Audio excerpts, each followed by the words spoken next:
This episode is brought to you by Rocket Money. Cancel your unwanted subscriptions and let Rocket Money help you reach your financial goals faster.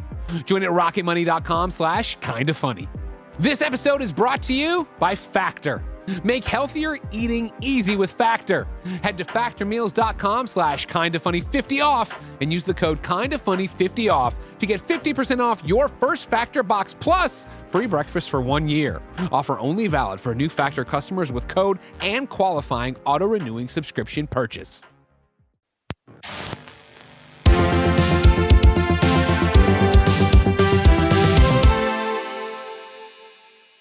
What is going on, everybody? Welcome to another episode of Kinda Anime. I am one of your hosts, Barrett Courtney, and today I am joined by the Lemillion to my Sun Eater, Snowbike Mike Howard. Mikey, how are you doing today? Barrett, I'm really good. Today's a special one. It is Monday, we're recording this. It is week number 2 of the new year for us back at work, but this is the episode. This is the week that I needed. Yeah. I needed a shot in the arm from Barrett Courtney to say, hey, Mike, Kinda Anime's back. I need you to watch some anime. I need you to get back on the train because I've been procrastinating. I've been on and off the anime train. Yeah. And My Hero final season with you and Alyssa during the big live watch along, I thought maybe this will get it. Yeah. And it wasn't quite the spark I needed. But a show we're going to talk about today, a little Spy Family, Wow. reignited something inside of me that said, oh, yeah, there's the fun. Yes. This is what it's all about. Yep. Too many nights have I spent watching Blue Mountain State, Fresh Off the Boat, The Gold Shout out Bird. to Fresh Off the Boat, though. I love Fresh Out the Boat, okay? Fucking great show. So it's like, I just needed the spark of like, hey, Mike, there's shows that you're supposed to be watching or like could be. Maybe we get off the rerun train. Yeah. And Mike, I feel like I missed you a lot in Kinda Anime last year. You know, there was some scheduling conflicts. You were big traveling throughout all of last year. So the little bit that we did of Kinda Anime, I felt like I was missing you because I think the first episode I did with Blessing, I was looking at the year ahead, looking at anime, and I think the last episode we did back in maybe like September, October was the first time I recorded an anime, Kinda Anime with you in like a long time. Yeah. So it's good to be back. I want to be, we're not going to be regularly monthly this year or anything, but a bit more regularly with you, Mikey, for the rest of this year. Because even though the shared love that we have with My Hero has ended, there is still a lot of anime to look forward to for years and years and years to come. But everybody, remember, this is Kinda Anime, your home for all things anime here at Kinda Funny. A bit of housekeeping for you to get out of the way. A quick reminder that you can find Kinda Anime under the Kinda Funny in Review podcast feed. So if you're watching this on YouTube and you're like, I would love to hear this in just my ears, or maybe watch on Spotify on video, all that stuff. You can check out the Kinda Funny in Review podcast feeds for you there, because all things screencast now go under the in review podcast feed, just so we don't have a million different podcast feeds going. And then secondly, in case you missed it, Mike already mentioned it, a fun thing we did during the holiday break was a live watch along for the entire final season of My Hero Academia that you can watch now on youtube.com/kindafunnygames. That was something that we announced at the beginning of last year for Kinda Funny's 10-year anniversary. A big part of, Mikey and I's friendship is, our love for anime and our love for My Hero. So we felt really passionate about doing something fun and different for the final season of My Hero. And I remember one episode, it was, I think when we reviewed season 7 of My Hero, Mikey, you were like, I want this to be a theater experience. And so I got as close to a theater experience as possible without calling, AMC or something to try to rent out a theater or something. Can we rent out your theater for about 6 hours? Yeah, we got the desk out of here. We put some chairs here, and then we watched the entirety of My Hero Academia on the big video wall behind us. And that was a great time. So that is a fun watch along. You can bring us up if you want some fun, kind of like live commentary. Sync up your episodes at home and watch along with us, with Mike, myself, and my partner in crime, my wife, Alyssa, who is also a huge My Hero fan. And it was so it was so cathartic to see you two finally get to see the end of this, because while my reaction was a bit more seeing how the ending was adapted, Mike and Alyssa had no idea what they were getting into for the final 11 episodes, so that is a treat. There's also some fun surprises, some fun gifts there. I also gifted myself this sick Deku sweater.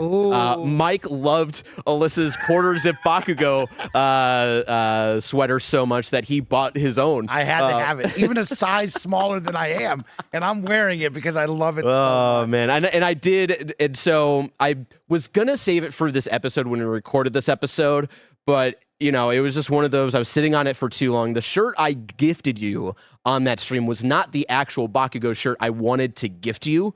The one that I originally ordered for you, I had ordered 3 weeks before we did that watch along. And then that company just went quiet on me, which was like really concerning. What's and it going was to happen here? a company that I'd ordered from before. Like like my sick Mob Psycho shirt was from that company, all this stuff. And I don't know if it was just like holiday craziness or something like that. Like just did not hear from them.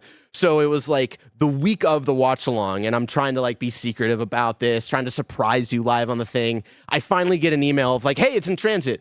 Can I track it at all? No. It's like, all right. And I knew, I was like, if I'm giving myself a Deku sweater on the stream, if I'm giving Alyssa something on the stream and I don't get Mike anything, I know he's going to get uptight. So literally the day before, it's Friday, Alyssa and I drive to the closest mall, go to Hot Topic, because we're like, that's going to be the one place that maybe has My Hero merch. And they did have some like cool My Hero Academia shirts and stuff. So I got you a last second, cool enough Bakugo shirt. Hey, made me smile. I love it. Yes.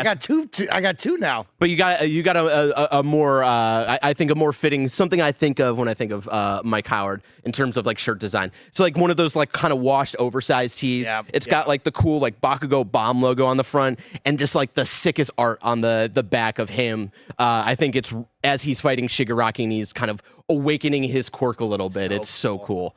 You know, that's a fun one to kick it off with. To all of our audience members out there, where do you buy dope anime merch? Right? I think Barrett really went above and beyond for me and Alyssa, and I've always struggled, right? I don't know where the merch sites are, or I go to some site and I don't know if it's going to take my credit card information or if it could take 7 weeks to arrive here, right? And it's funny, last night I got on Etsy because I got and I wanted to start buying some One Piece. I just typed in One Piece merch. And Barrett, I'll show you the photo of it. I bought that last night. Just a nice, fun little. I Luffy like that. T-shirt. It's what is it? It looks like Steamboat Willie. Yeah, but Luffy, it's Luffy Gear 5. Okay, I've not seen Gear 5 yet. And then if you keep scrolling, they just have like the little skull pirate with the straw hat on it, and so like I really like it. And think of that like kind of Steamboat Willie, but also kind of Cuphead art style with the skull wearing the straw hat. It's really cute. It's really so. It's like, where do you get your anime merch? Because I've seen some cool collabs. I've gone to Crunchyroll. I almost bought the One Piece leather jacket that they have. Yes. It was just, it's like a little much where I'm like, okay, Mike, like, let's make sure you. How do I actually rock this? And so I went on, and then they also had a really cool Nico Robin or maybe a Boa Hancock sweater that's out of stock, and I can't order it. So it's like, I was going to get both of them and just say, I'll just splurge. But yeah, where do you buy your merch? Yeah, when it comes to the designs that like for the shirt that I got you and all that stuff, it does seem like a lot of like kind of indie shops, maybe kind of Etsy. The sweater that I'm wearing and what I got Alyssa and that what you ordered, it's from like the Toho Animation official store. And so like, honestly, like, that store, I've seen a lot of good things, the Crunchyroll shop, but then also the Shonen Jump shop as well is where like a lot of good, I've seen a lot of good designs pop out, like the one Dandadan hoodie that I've had where it's like the punch logo on the front and then the kick logo on the back. That's, I think that's from Shonen Jump as well. It's just a matter of like, what shows are they doing, right? Because they've got to coincide with the current seasons and stuff like that. And, you know, it was tough to find My Hero stuff because it felt weird, like, even though it's the final season of this really big anime, I felt like the merch rollout for, you know, a final season of a big show wasn't as big as it should have been. It felt like it was, because, like, this right here in the Bakugo one is not, like, season 8 merch. It's the merch coinciding with the Your Next movie, which was, like, the movie that came out, like, 2 years ago or something like that. I need to find cool merch, right? And so let us know. Let us know. And we'll let you know that we want to give a big thank you to everybody who is a Kind of Funny member on Patreon, YouTube, Spotify, and Apple Podcasts, and especially our Patreon producers, James Hastings, Carl Jacobs, and Omega Buster. Without any further ado, you've seen the headline, you've seen the thumbnail, so you know what this episode is primarily going to be about. Let's get into it. The My Hero Academia final season review. We watched this all together in one sitting, mostly in dub. I try to get as much dub as possible. We still had to watch the finale in sub. Close, yeah. But we've had a month, so I don't know if you took time to rewatch that finale in dub or not, Mikey. But let's get into our thoughts on the final season of the show that means so much to us. I would say let's do top level, no spoilers, review score, and then after a couple of minutes here, let's get into full spoilers, because I think it's been a month at this point. We can talk very little, or, let's do a very small spoiler-free section, but I think we've had enough time that, we can get into spoilers a bit more quickly here. So, Mikey, no spoilers, top level review score thoughts on your thoughts on My Hero Academia Season 8. Yeah.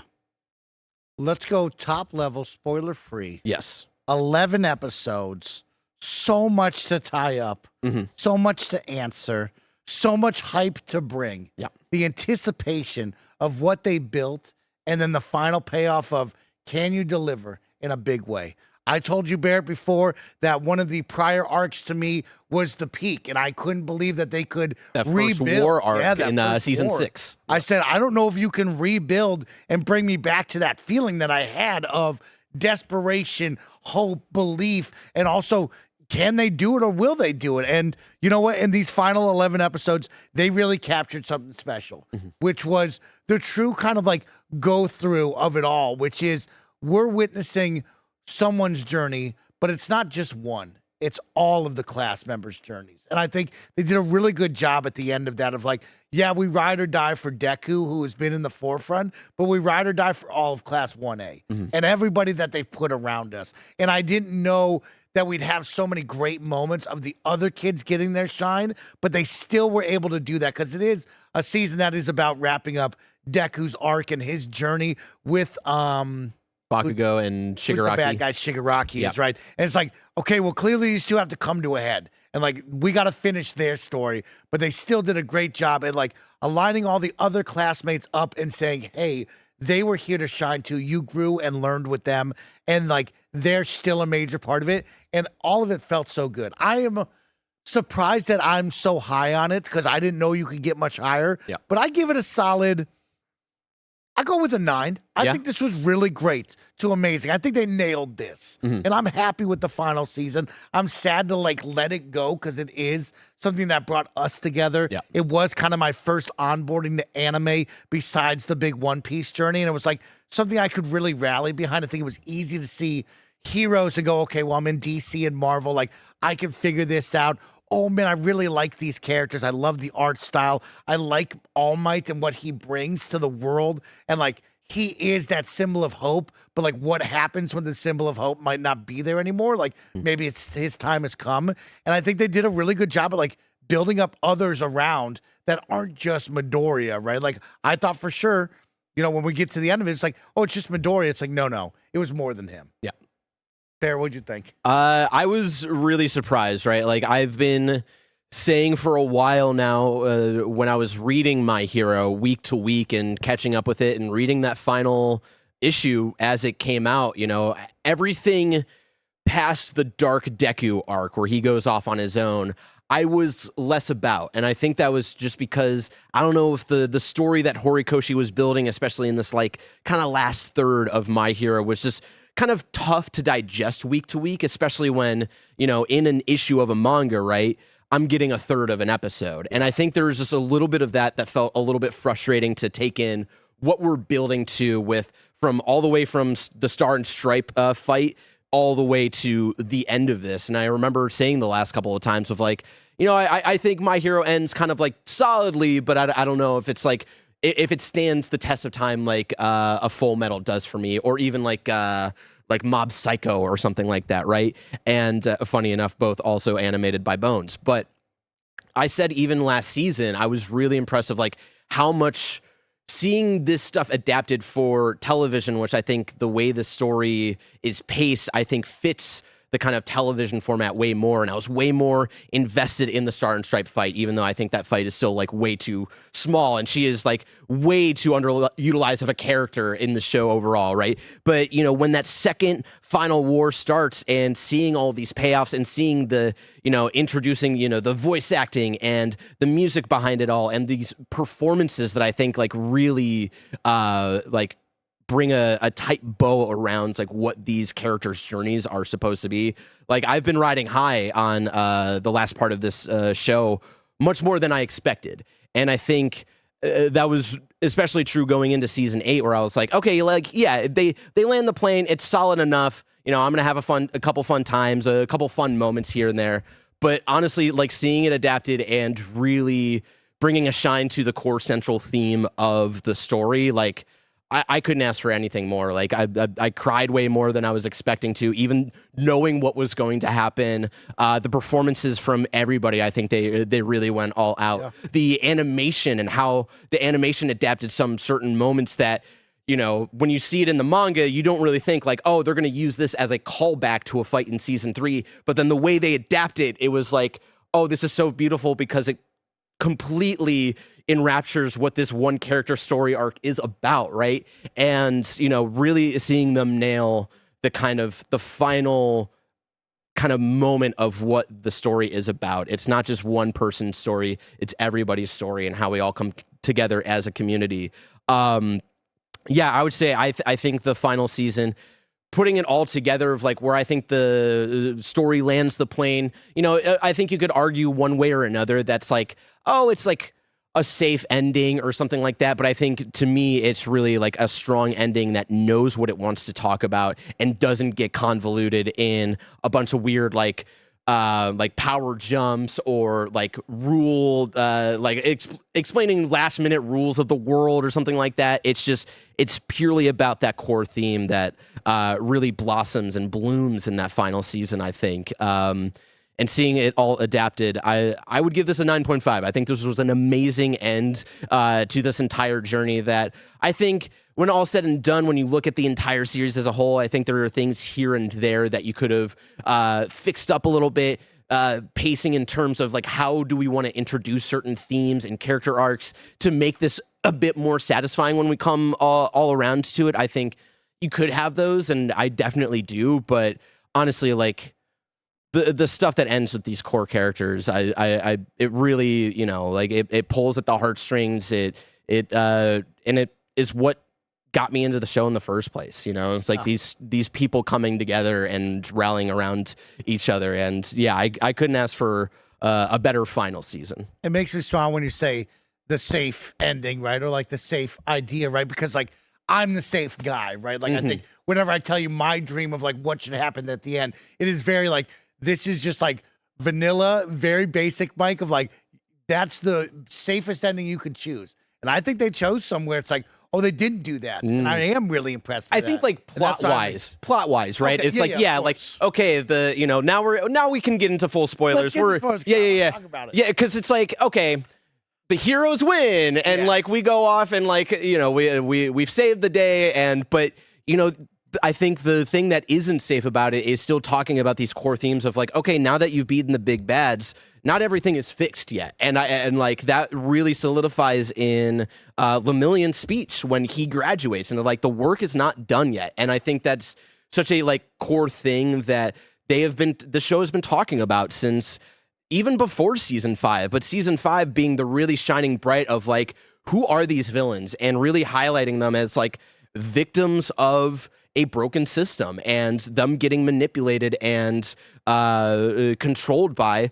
someone who wants to, you know, rule the world, right? And I think that's like something that really hits home to me, is that like even our biggest villains, quote unquote, at the end of the day, none of them truly in their heart of hearts, I think, are as like naturally villainous as the big bad, right? They are all just like victims of really fucked up things, and they didn't have any other way to, you know, try to combat it, right? Like even Shigaraki, Like we learned in this season that, his quirk was not actually his quirk, which is like, I forgot about that reveal, and it's so insane. And, like even Dobby, right? And him being a victim of, the obsession of the hero charts and Toga, as we saw from last season. Spinner. Yeah, and Spinner too. I think all of them he's a gamer, Yeah, exactly. I mean, yeah, man. And like for me, it's like when I think safe, like Midoriya doesn't end as number one. Midoriya's powers are gone, right? And it's like, to me, it's like, oh, this ends, and Midoriya and Bakugo and Todoroki, like they stand tall amongst their peers, and like we all just kind of flow into the next generation. We're all 1, 2, 3 through 10, and we all celebrate that. It's like, no, that kid is not a hero anymore, right? His life is like totally different. I did not see that coming. Yeah. I really thought like, we'll end this and like his journey continues. But no, they were like, hey, these powers are gone. Him passing on, like it was one of those questions of like, the safe thing could be like, okay, he just dies with All for One or something, or One for All, and he lives on the rest of his life just keeping this thing. But then then you get into the questions that like Bakugo was asking about in seasons 3 and 4, where it's like, if this gets out about this power, like even if we defeat Ultimate Evil, like people are always going to be obsessed with like trying to get this power, right? And so I think it does a smart way of answering that, of not having this big question of like, does someone get it next in a different, like a sequel series or something like that? It's just like, no, it's one and done. And I love that the final recipient of One for All is Shigaraki, and that's what defeats All for One in the end is, Shigaraki reawakening within All for One's mind or whatever because of what Deku was able to do to pass on the torch there. And, Shigaraki being kind of the final stab wound in All for One, because, that's All for One's greatest victim, I would say, at the end of this, was this little kid who also just wanted to be a hero and is also a victim of, how people feel about heroes, abandoning their loved ones to save strangers, right? And so, I thought like that. I remember even in the manga, I was like, this is so weird and insane, but I kind of fuck with it. Like him passing it on to Shigaraki and having that all come to a head. I really loved.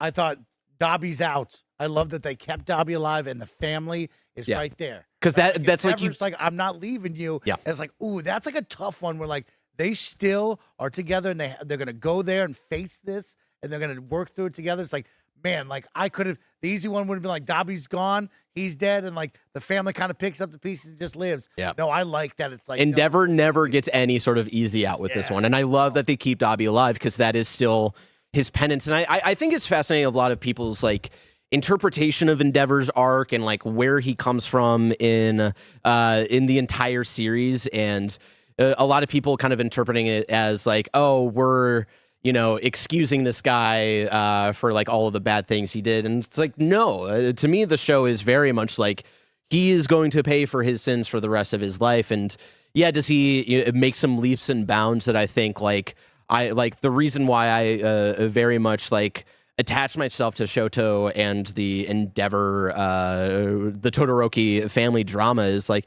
there was someone in my life growing up that it was very reminiscent of Endeavor and how, he treated his kids, and that like seeing someone kind of own up to their mistakes and not seek forgiveness, but truly live the rest of their life just trying to make good, not for the sake of being forgiven, but for the sake of just doing the fucking right thing. Yeah. And I felt that with, not taking the easy end of like the easy end would have been Dobby dies. And I think having Endeavor go through, like, he still has to talk to his son every day until one day he's not there anymore, but like unpack what those two went through with each other. That one was powerful. Yeah. That one was like, that's not the easy way out. And I like that you chose this. Another one for me is the little love story that I thought Deku and Uraraka would share, right? Like we kind of went through this whole world together, and it's like, oh, that's the cute girl, that's the cute boy, like they share these feelings, maybe one day they will. And it's like, you kind of end and it's like, no, they don't, right? Yeah. We've kind of grown and we've learned together, and like now is the moment of like, this isn't going to be like that, right? Yeah. And I thought that was good too. And I think it's a little bit of like, naturally they're teenagers. There's going to be a little like love feelings here and there, and all that stuff. But I'm glad it didn't take like this prime focus, right? Because that's like, a lot of people, I remember when the manga ended with that final issue, right? And it was like, oh, they don't end up together? Like, what the fuck is this stuff? It's like, yeah, but like, they can have feelings for each other, but that's, try to end on that note, I think would be kind of weird. And like, that's ultimately not what the story is about. And I think like they can still have that in their personal lives. But to me, like, you gotta, like, they have their little moment that does feel very intimate before Class 1A shows up and all that stuff. Yeah. I really like that because I was one of those people like, oh, they'll just end up together, right? Like this will end. He's going to defeat Shigaraki. They're going to all be great together. He'll keep his powers.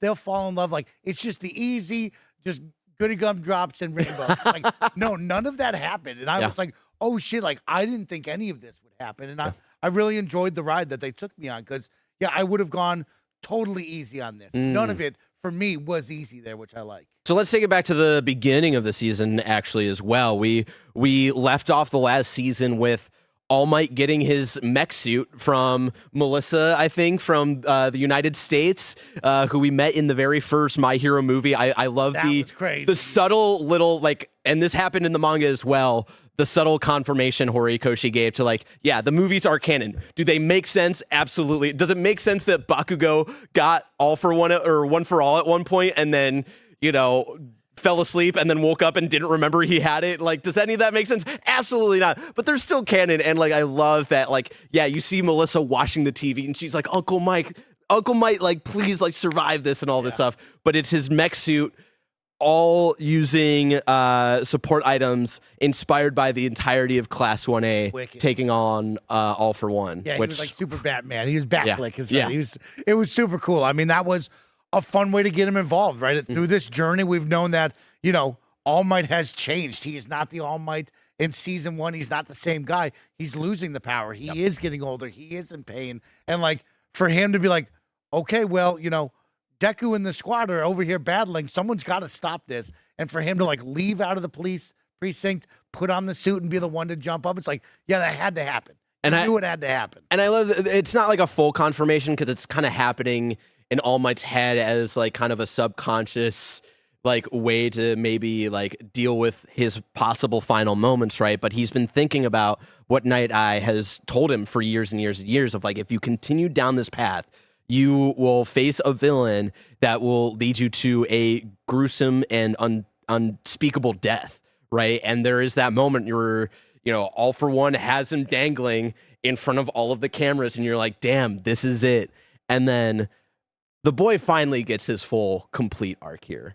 Let's talk about Katsuki Bakugo. Honestly, maybe the MVP of the season. Let's talk about it, Mike. Yeah, I mean, he had his moment. The whole final season and some, it's been about Bakugo and like his moment to shine. It's been so beautiful, right? I think Todoroki and the Todoroki family had a really great arc and great moments there. And Bakugo is like, he's been number 2 the whole entire time. Yep. It's been about the two of them playing back and forth of bullying one another at the beginning to them becoming friends, learning about one another. And like this past couple arcs of him growing thanks to All Might and himself and also going with Best Genius, right? And like, you see the kid, he's like, he is taking it seriously. He is growing and he has a desire to be number 1, but like to see some of the moves that they put out with him, everything. And just like the way him and Deku have learned from each other, the entire show, like you really start to see back in season 6, right? When Bakugo pushes Deku out of the way and gets stabbed, and like that VO, it's like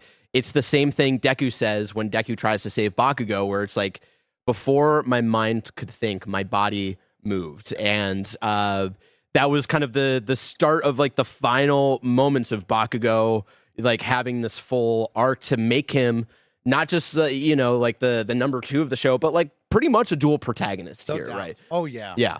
I love that they played with us. Right, they gave us plenty of like, oh, he's dead. Yeah. Oh no, he's not dead. Oh, he's dead. And you're like, okay, pick a lane here. But I love the character. So he was my favorite through it all. Like, I love I think the growth is something to be the biggest highlight. It's like, wow, I cannot believe what happened at the end there. And I love the little details, right? Like, not Best Genius. Who's the other one? Who goes like the 1,000 Sheep Pierce, and he gets the little needle guy. Yeah, the needle guy. I'm blanking on his name. God damn it. But like him bringing Bakugo back at the in last season but like almost thinking character-wise of like, oh, Bakugo needing help to like be brought back to life, but then the little detail Horikoshi puts in where it's like, oh, he was close to giving up on like giving CP or like, doing the chest thing to Bakugo, but it was literally one of Bakugo's like sweat beads that like kickstarted his heart back. Yes. So it was honestly Bakugo's own power that brought him back. It was who is this character's name? What's his hero name? Shinya. Click on that link for me, that fandom link right there. It'll probably tell his. What is his? Jeez, Edge shot. Yeah, that's like it wasn't just from the help of others. It was a little bit of help from the others, but it was also his own power, like powering up, which is something he's talked about for seasons of like, my quirk does everything I want it to. And then we get to see this huge like jump in his understanding of his power this season where, the way he's able to build up explosions and let them delay, where when he has to chase after All for One, he's going way too fast and he's laughing about it. He's like, I'm going too fast. Like, this is crazy. It's like, amazing. And to see that kid like have a genuine smile where All Might has this moment of recognizing Bakugo and like giving him like the little nanite arm to like kind of hold his arm in place, and Bakugo just like smiles back at him because it's like his number one hero that we always talk about. It was Deku's number one hero, but it was also Bakugo's, and Bakugo having just this genuine like, fuck, he finally like we finally have this moment and I get to be the one who saves him, which is another thread from season 3 where Bakugo's been wrestling with the fact that he feels responsible for the end of All Might, right? And then he got to be the one to save All Might's life, man. It was just and chef's kiss. Such a great job of the cutbacks to the families who are in the bunkers watching. Yes. And like seeing Bakugo's mom there too. It's like, and the dad can't watch because she's like, no, you gotta watch because I know that kid and I know he's smiling just as he always does. Which is another subtle thing that he gets from All Might that like not enough people talk about, of like this kid always smiling in the face of danger. And the thing that I really popped at, which you can see in the watch along, was the Bakugo getting the United States of Smash callback, right? Where he takes down All for One, and it's that same framing, it's the same coloring, it's the same animation style of calling back to this arc where he felt responsible for the end of All Might. Yeah. So good. He had a great one. Then we get to the final one with Deku and Shigaraki, and like Deku, Shigaraki, and then everyone versus All for One, really. And I think to me it was like, it really hit much more in the anime than it did in the manga. Again, I think just because of like the little bursts of story you're getting every week. But the very little time Deku needed to be inside Shigaraki's head and for Shigaraki to break down and be like, shit, this is, and even Shigaraki being like, this is all it took, was just one fucking kid reaching his hand out and I'm in tears. Yeah, like I'm defeated. Like, what the hell, man? The best was the whole time of like everyone's telling him, like, Deku, you're gonna have to stop him. You have to kill him, Deku. Like, there's no saving him. Yeah. And Deku holding strong, like, I'm gonna save this kid. Yeah. And even I'm like, no, Deku, like, you gotta stop this, man. Like, this is crazy what's happening on the screen and what his desires are. And he held firm to it. He's like, no, and like that backstory is crazy. Yeah, and it really hit of like, you forget, because you've known about Shigaraki's backstory for almost half of the show, you kind of forget that like almost pretty much no one knows what his backstory is. So it really hits you when Deku and Shigaraki's grandma, I forget, is Shimura, I think maybe is her name. Purple-haired lady? Yeah, the All Might's kind of predecessor. Okay. Them both seeing it for the first time and her realizing like, oh, her son got really fucked up by her leaving, and it's like her choice that made Shigaraki in a way. And that almost also, combined with all of the manipulating that All for One did as well. But them kind of seeing that for the first time, that really like sitting with them, seeing the dog like all just like broken up in the backyard and, seeing his sister, but then because Deku can interact with this memory, stopping Shigaraki before he can do it on purpose. and then losing his arms in the process, which is insane, and then reverting that back because Ares like, here's my horn, sure. Yeah, that was great. She's like, I have to give him the piece of my horn. It's right. And then we have to fight Ultimate Evil. We have to run it back. We got to fight Thanos with everybody to really bring it home type of moment, right? Everybody is here. Present Mike. We got a Portals moment, essentially. Exactly. They saved their friend right there. Shirakumo. That was beautiful. Like, everybody had a role. Everybody had their own moment. Yeah. Even when they didn't need to have a moment, it was like, no, everyone has this moment. Because like you said at the beginning, it's like, it's not just about Deku. It's Class 1A. It's not just about Bakugo. It's the whole Class 1A. Yeah. And everyone got a moment. Even Purple Head Magnetic got a moment. Everybody got a moment. Yeah. And it was deserved. Yeah, 100%. Like, and that's what the story was, trying to tell over the course of the entire show, right? The burdens of society should not be on the shoulders of one person. It takes a village. It takes all of us to come together as a community to really shape the best community that we can, and that's what the entire show is about. We start the show with, it's all about, almost, to get a little bit into my worldview, right? It's like this almost capitalist sense of, let's look at the rankings and, let's be obsessed with number one. And then where we end, it's, there's still the charts because it's still a fun thing. But now it's not just heroes on that chart. It's everybody. But everybody. That old lady just taking one extra step to say, hold up. Yeah. I got you. I'm going to reach out my hand. And I love that he takes a little bit of time to have this old lady who's been in the show for a total of 4 minutes gets an arc where we see Shigaraki's background. Crazy. And she does have the courage at first to be like, hey, like, are you okay? And then seeing like how fucked up he is and, everybody being so too comfortable under superhero society to just assume, hey, someone else will do it. Someone else will do it. And it's like, no, it takes all of us to really do it. And something we talked about in the kind of aftermath of the watch along was like, there is a Class 1A statue thing, but now around All Might, it's just people. And it's just, and that is the kind of message of that entire story. That was so good, Barrett. Yes. Like, that was such a really fun moment of like, oh, that's the All Might statue. I know that. And be like, oh, no, it's everyone. Yeah. It takes everyone to do it. And like they'd been holding back on You Say Run for so long, and that's the core theme. The like they'd been holding back on it for so long, and I know it's because they wanted to save it to really hit in this episode, right? Where it's the episode Izuku Midoriya Rising, and it's him fully coming to the end of his character arc of actually fully seeing through saving this one kid, which is what his entire core essence of a person has always been about. That hitting with everybody helping him on the way, everybody yelling, you can do it. And then it ending with his mom, who like at the beginning of the show, she has that moment where he's like, even though I'm quirkless, I can still be a hero too, right? And her answer was, I'm sorry, Izuku.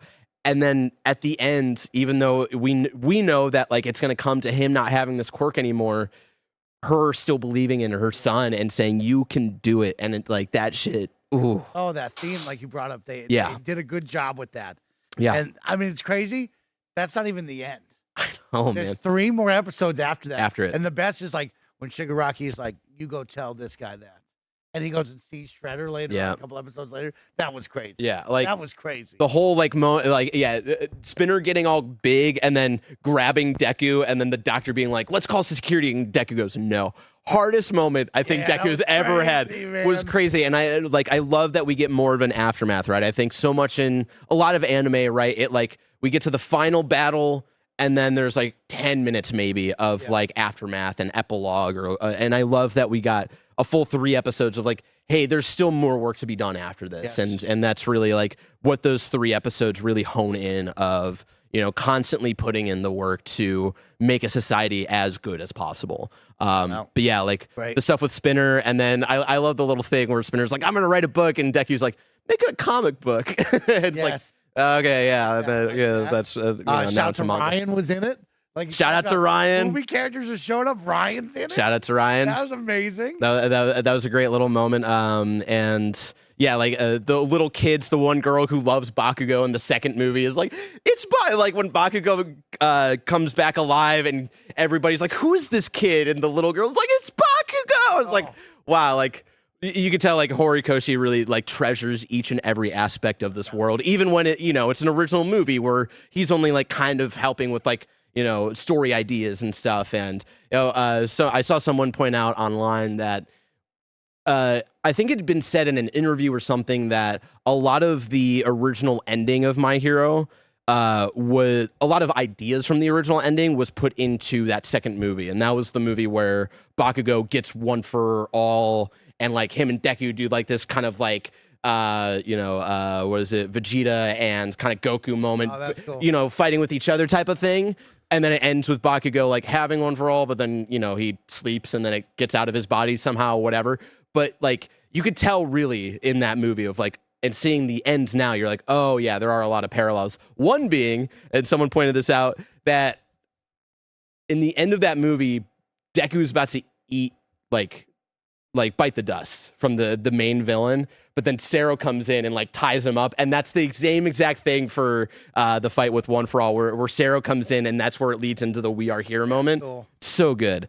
Yeah, and then we get into the real aftermath, right, of Uraka carrying the weight of like not being there at the right time for Toga, yes. But then that leading her into her adult life hero work, where she is doing quirk evaluation stuff for kids all around the country. I love that. I loved that ending part of like you said, this could have very well ended at the final battle. Put your fist up like All Might, could have wrapped up. Yeah, credits. But like I love that we were like, no, let's spend some more time. Mm-hmm. Let's talk about the repercussions. Let's talk about the building blocks that need to happen now. And let's also focus on the kids and where they go. Yep. And I love that everyone was doing something different, something that you like clearly could see that they would do. Yeah. Yeah, Uraka and Sue, Little Froggy, I loved that one. That was great. That was all of them were really good. So yeah, we got to go 8 years ahead. Deku, a teacher at what is the academy called? Why am I blank? The academy that they go to? Why am I blanking on all of the main names for the series? That's very important. Not the USJ. That's where they train. UA. UA is the UA High. Yes. Him being a teacher was something I predicted years and years and years ago. Because it just felt so like it reminded me a lot of like almost what's another series? I don't know. There's just something about like Midoriya's kind of core, a big core of his character is loving that school and having the opportunity to be at that school. And I think to me, like even becoming a new fan back in 2019, that really resonating and coming out to me, where I was like, he's never going to want to let go of this. And this is going to be a core identifier of like him almost like teaching people about the way he obsesses about other people's quirks and kind of learning alongside them, like how to utilize them and stuff. I was like, this is going to be kind of the end point for his arc here. And then he's so good at it. Yeah. He identifies it and he thinks about it because he didn't have one. So yeah. Like he's the perfect guy for it. Yeah. And then, we get to see everybody kind of go off on their own. And then it ends with Deku getting his own mech suit, which, how did you feel about that? I mean, yeah, it was hard to say goodbye. So like, yeah, please give him a mech suit. You know what I mean? I mean, like, yeah, that's one of those of like, will we ever see anything from that? No. But in my mind, I can imagine that, right? Like he'll one day maybe be called upon. He'll show up and help, But I mean, we still potentially have 5 more movies. They signed on for 10 My Hero Academia movies, right? And so we could see a lot of more like original My Hero stories come out. Give us Dark Shadow and Hawks on their my god, together. Who's the voice changer dude too? Where he's like, we saw him. He's like undercover for like some like that's gonna be insane.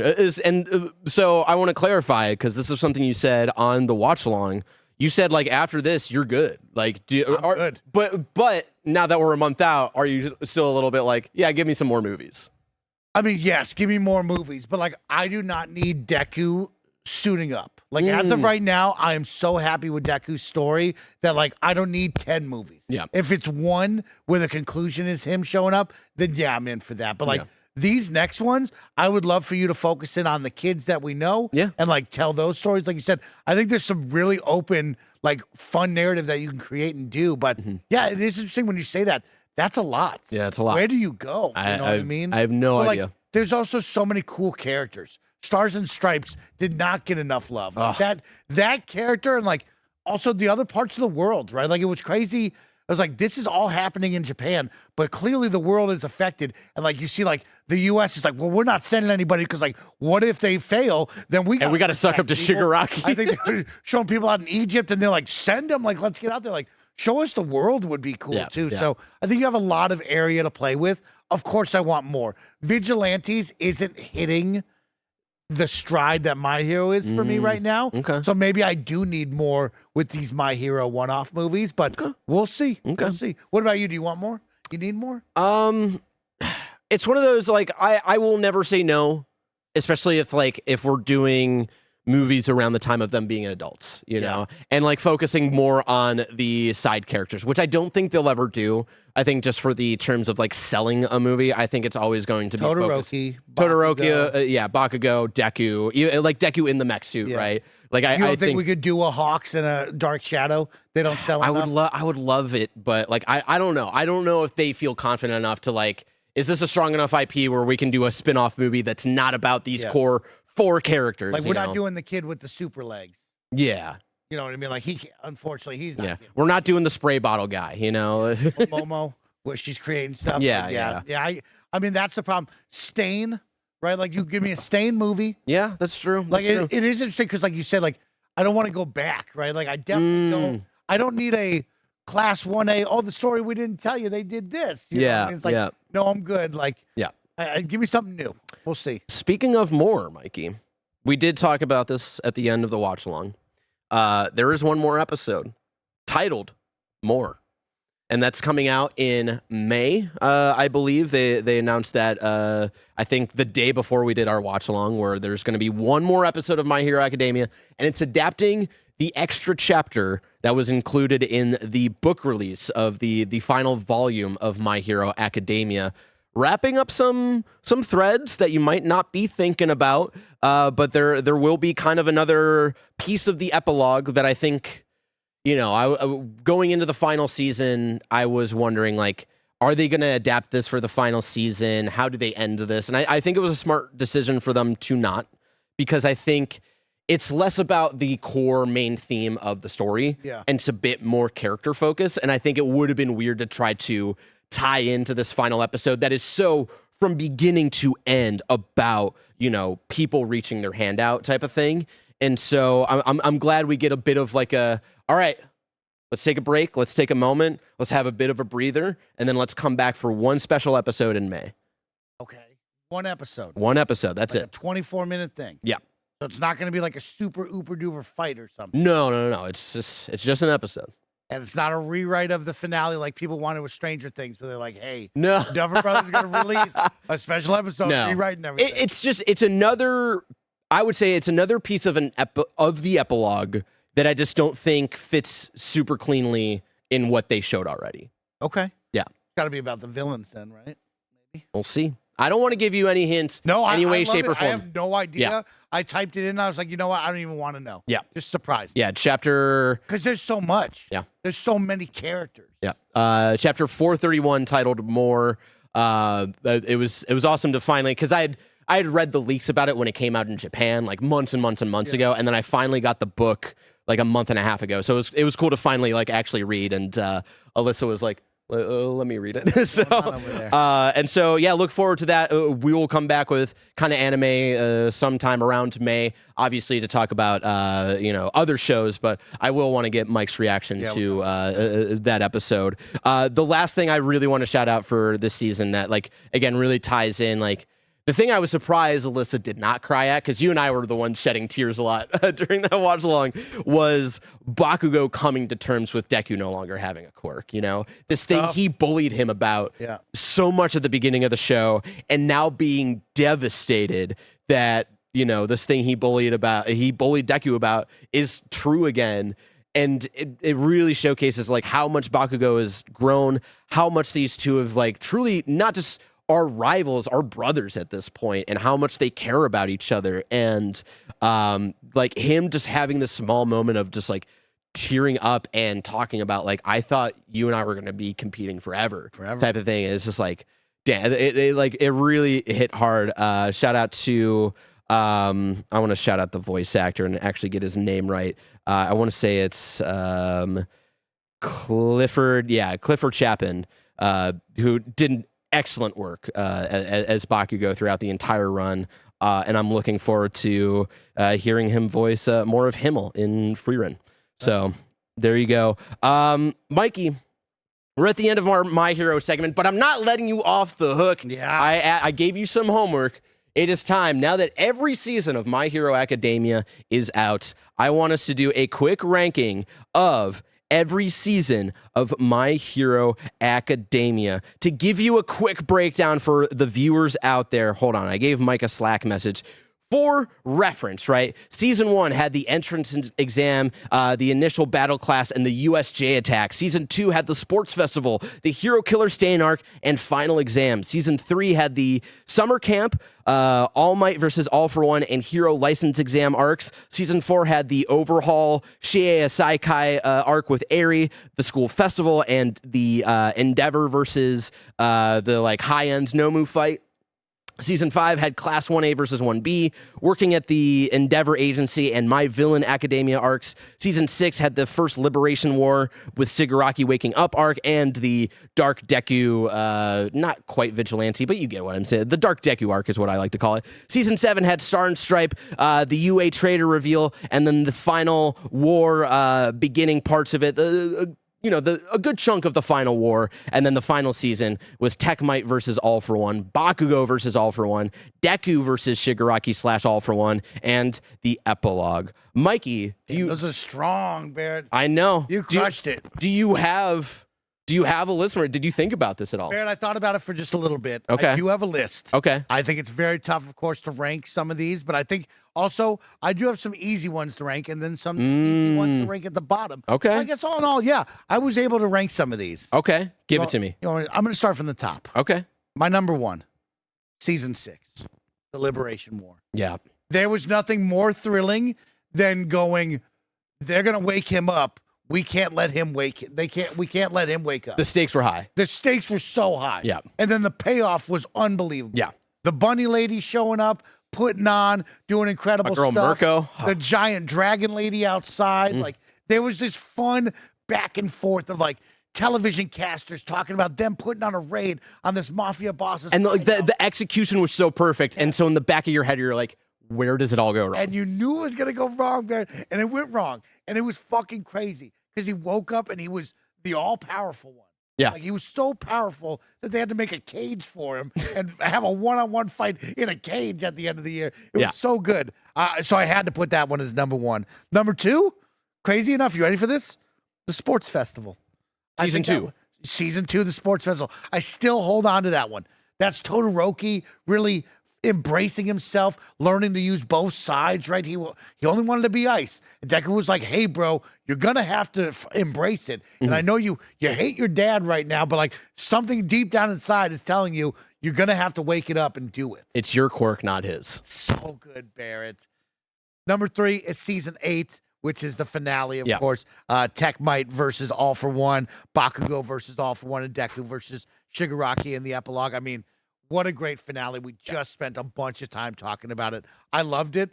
Like you said, I'm so happy how this wrapped up. I will look at friends and family members and go, that's a great anime to go watch all the way front to end. There was someone recently on social media, where they do the kind of like tiny microphone interview of like, what's your anime hot take? And someone was on there being like, hot take of like this new generation of like big 3, quote unquote, whatever, what have you, between My Hero, Jujutsu Kaisen, Attack on Titan. Like, I think in 10 years, when people look back at this generation of anime, people are going to look back and think My Hero was the strongest because of how it ends, how it wraps up, and like it was strong throughout the entire thing, and how it stayed so core to the like vision of what that story was about. And so badass. I'm kind of with them on that. Number 4, we're getting to the halfway mark. Season 7, Star and Stripes, UA Trader, and the final war up until Dabi and the Toga fights. Okay.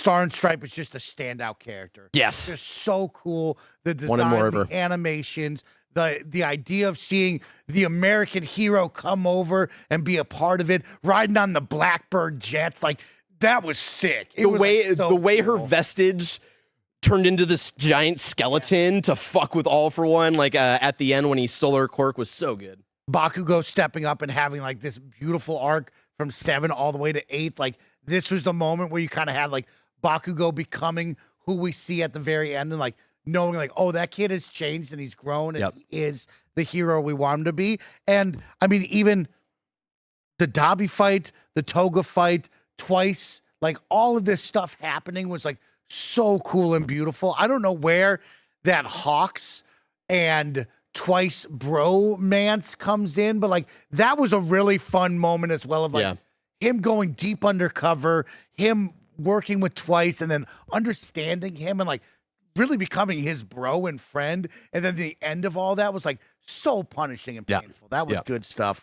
Now we get into the back 4. Season 1, entrance exam, initial battle with class, and then the USJ attack. I mean, that opening, right? It's like so special. He's got no power. Bakugo's teasing him. All Might saves the two of them. He gets the power. He says, I'm going to train forever. We get so many fun moments of like, he's learning his power. He's literally like flicking the ground with air flying all over. He's breaking his bones. He has no idea what he's doing. It's like, these are some good moments of like young Deku's like just growth in moments. I loved that. Then season 5, class 1A versus 1B. I loved the introduction of 1B, right? I think like we really fell in love with class 1A, but like the world was bigger than that. And I wanted to meet more kids and seeing that 1B like had some tough stuff. Like they had some badasses in there was pretty cool. We only got a little bit of them during the camp arc. So it was nice to see like, hey, let's actually have an arc where we get to focus on them as much as we do 1A. Working at the Endeavor Agency and then the My Villain Academia. What a cool little twist there, seeing that intro and like those guys. And like getting to know Shigaraki and like I said already with Twice, but like Spinner and Toga, Dabi added into the mix. Like there was some really, the guy with the marbles that we don't talk about. Remember that? What was his name? Oh shit. With the crazy mask and the hat. He looked like Gentle Criminal, but he wasn't. Yeah, he wasn't. He had that vibe. But like, yeah, there was like characters in there where it's like, oh, they did a really good job with these villains and like really connecting them to class 1A and like making you understand like we're all kind of the same age, but like we're looking at these guys very similar. I really liked that one. And then who was the guy at the summer camp that was all badass that Midoriya had to fight? You wrote it down here. Overhaul. No, not Overhaul. He's like the really big dude with like big the buff guy. I forget his name. But Overhaul was still scary too with the mask. mask. Yeah. Yeah. They did a good job with the villains. I liked them a lot. And then my bottom 3, or my bottom 2, season 3, summer camp, All Might versus All for One, and Hero License Exam. And then season 4, which is my bottom, Overhaul and Airy, and School Festival. I'm not connecting with these festival arcs. I'm not connecting with like, I love that it's like, hey, let's just take a moment. Let's enjoy it. Let's play some music. Let's vibe. Let's jam. And I'm just not vibing with that. Oh, that breaks my heart. That breaks my heart. It's been just like growing up, like music being like a core part of my identity growing up, being a musician, being a drummer, before like even getting into acting and all this stuff. Like that arc really hit for me in like Jiro's personal struggle of like her wanting to become a hero, even though her parents are musicians, and, you know, finding, you know, the thing that her parents gave her and using it for something else, but still being, and they brought this back in the final season of like kind of Eri looking up to Jiro, because music can be something that you make and create and become someone's hero with, right? And that's why like that really pulls at my heartstrings, is like what Jiro goes through, how she's able to like kind of reach an indirect hand out to Eri. Like the song also fucking hits. The song is great too. Like, and then Eri, like the animation of her like coming out of like the ghost overhaul that has been just kind of like wrapped around her, preventing her to smile, and her bursting out of it like a beam of light, and Lemillion like seeing that and seeing her like finally genuinely smile, like, that tugs at my heart. And like, even dude, Like, I fucking love him. I love Gentle Criminal. I know it's like kind of like of all of the villain arcs or whatever, like it's a smaller one, but like his genuine fear of like, again, he's not like at the core of his being like a bad dude, right? He is someone who just feels like he's being forgotten. And because he made like a poor choice once, and that fucking with him. And then how they're able to bring that back in the final 2 seasons, and like that payoff was just so goddamn. Yeah, they were fun, those two. Yeah. They did a really good job with characters like the mainstream would look at, like you brought up with the girl with the special earphones, right? It's like you look at some characters, you're like, I could never vibe with them. The guy that talks to the birds, never. It's like every single one of them had an awesome story and awesome moments that like you could fall in love with. Sugar Rush, like, yeah, you don't Sugar think Man. I'm gonna pound a bunch of sugar and go Super Saiyan on that? Yeah, of course. That's your life every day. Lay it on me, Bear. What do you got? All right. So yeah, I'm right there You with and I you. are gonna be a little bit different, I feel. I a little bit different, but we hold hands. Hold my hand right here. Hold it. Give it to me. Season 6, number 1, top Yes. tier. I think like that is essentially almost Infinity War in a way, where it's like, all right, we've got this plan, we're gonna nail it, and then everything turns to shit. And then the second half of that show being not even the war anymore. It's Deku doing things on his own, the world being fucked up, and like it being fascinating to see the world like fucked up beyond what this war gave, and then, you know, really tying together like this is not, stop trying to win this on your own. Which is what Bakugo told Deku in the first half of season 6. And like, you get that Deku versus Class 1A arc, which, or episode, which ties back to them saving Bakugo in season 3, where Bakugo thinks back to how they saved him. And he's like, I can't be the one to reach the handout. It's got to be your day one homie from this school. And it's Ida, man, the guy who can keep up with you. And him reaching his hand out, and that kind of completing Ida's arc in a way of like where Ida was at back in season 2 and all of this stuff. It was like such a beautiful season. I think it's fantastic. And that, yeah, it's hard to kind of like beat the heroes failing type of things and dealing with the repercussions of that, right? And so from there, I would actually go, man, it's tough. It's tough. Real tough. I think I would go season 2. Is my number 2, the sports festival. Like getting the final moment or the first moments of Shoto's journey. Like that's where I really started to connect with the show. I really love the Hero Killer Stain arc as well. Right. That was such a big eye opener of like what is going on in this like hero society, and I just really loved that. And then the final exams as well. That's like I think the first step of Bakugo and Deku learning how to work together, and like, you know, Deku doing that like, don't you dare you say you'd rather lose, like let's win this, like fuck your, you know, like I'll lose to you before, you know, like all this stuff with All Might, like him being so trapped in his head. Yeah, I really love season 2.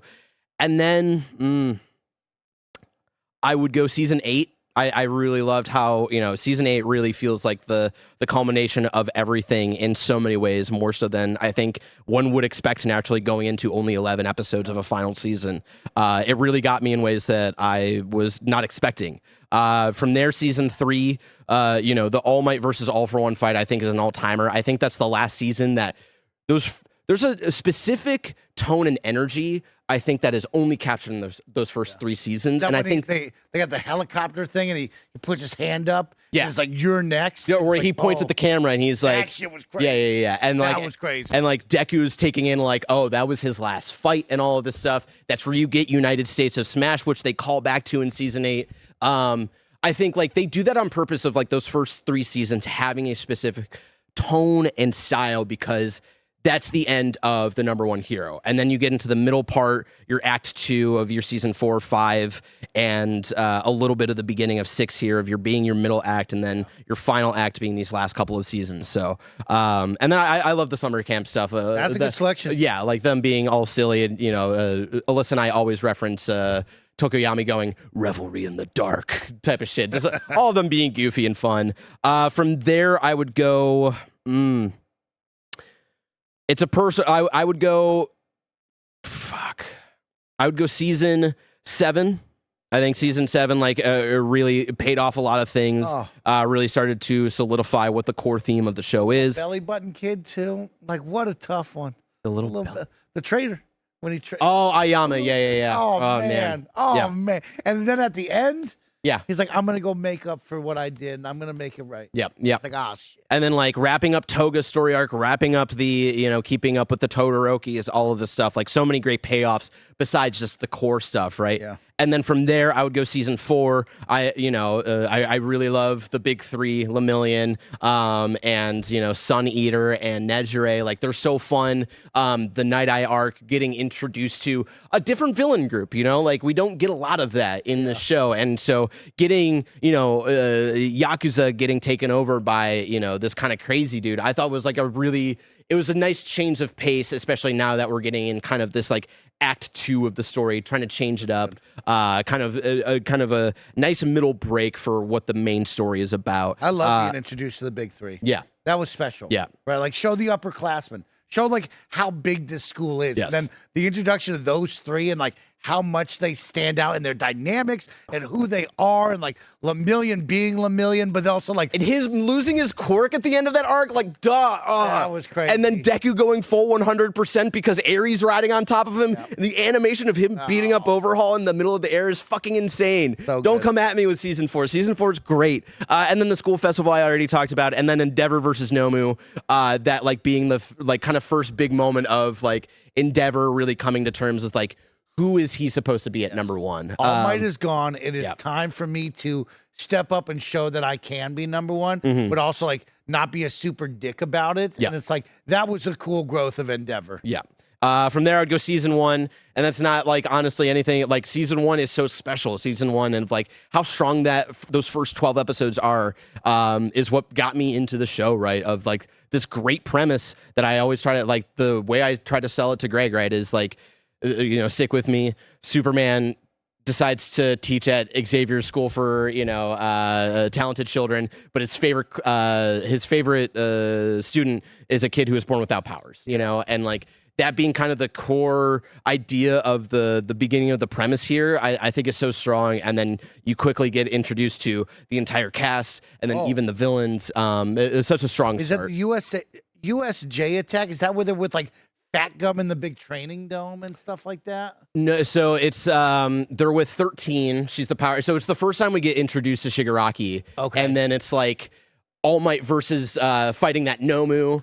And then it's Deku and Sue and Mineta in like the water zone. Yes. Yeah. Yeah, we don't talk enough about the Nomu in particular. Like they were scary at the beginning. Oh yeah. They were terrifying. Even all the way to the end when they started getting super buff and stuff. Like they were crazy. And then I think at the last place, season 5, Class 1A versus 1B. This arc, I think is very fun. I think where it sits in the story, I think is a very frustrating place, especially where like the Endeavor versus Nomu arc ends. You're kind of like ready to get to like, okay, what's the bigger story? And then it's like, all right, we're going to take this really long break to do a Class 1A versus 1B thing, which in a bubble, great, fun. But like where it's placed in the story, I'm like, that's the arc where I stopped watching and I started reading. Oh yeah. That was at the beginning of season 5. I was like, all right, this is frustrating. I got to start reading. So, but I still like that arc in a vacuum, and it does pay off with like bringing a lot of those kids back in season 6, 7, and 8. Right. Working at the Endeavor Agency, I think is fantastic. And then the My Villain Academia arc, which Alyssa talked about her perspective of this. Like she's very much, when it comes to these types of stories, like the bad guys are the bad guys. Who cares? They're just bad guys. Just beat them up. And this even got her, like this arc got her to really like empathize with people or empathize with the villains and understand like these are victims of circumstance and they're lashing out in, not good ways, but they are victims at the end of the day as well. And at the end of the day, like they're all just people and they're just like, dealt a really shit hand and they don't know how to handle it. And learning about Shigaraki's origin, a bit more about Twice as well and Toga, that really like I think is fantastic. And then just learning about the cool like intricacies of like the Paranormal Liberation Front and this like secret society that they just like happen to kind of like fall ass backwards into like ruling. I think it's just one of those like, I think it's a victim of just the story placement because like in the manga, My Villain Academia comes earlier, but then they made it later in the season for whatever reason. I think they wanted to end with a bang, but it's just like the pacing of season 5, I think is kind of weird and all that. So, but it still has, I think, really strong arcs at the end of the day. Do you remember the villain who ran that Liberation Front. He had orange hair. Do you remember that tall guy? Redestro. Redestro was his name. And his great-great-grandfather or something was Destro, and he was like carrying on his legacy or something. Yeah. There he is. Yep. Shout out to that whole crew. Like that was like a really fun dynamic Cool. Yeah. That was cool. Yeah. There we have it, everybody. Our final season review of My Hero Academia and our official rankings of every season of My Hero Academia. It's hard to say goodbye to the show that we love crazy to think so that much. It's over. Yeah. I mean, shout outs for them for getting My Hero Vigilante so close.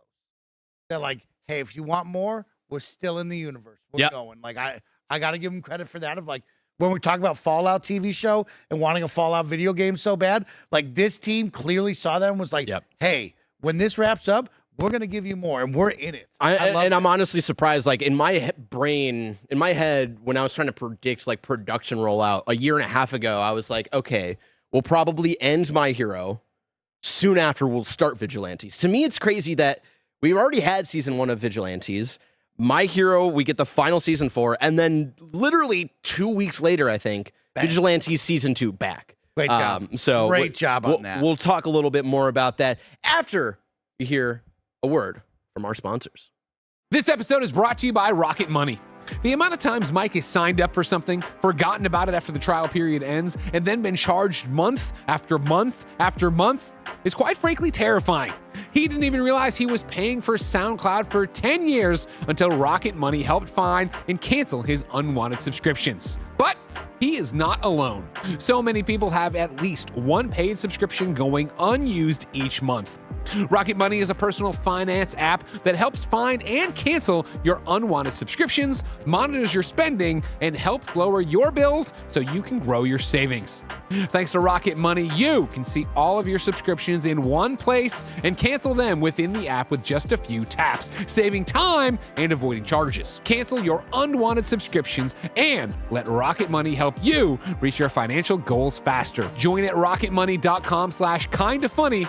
That's rocketmoney.com/kindafunny. rocketmoney.com/kindafunny. This episode is brought to you by Factor. It's a new year, which means new goals and even more things to take up our time. That's why so many of us here at Kinda Funny love Factor. Factor makes it easy with fully prepared meals designed by dietitians and crafted by chefs so you can eat well without the shopping or cooking.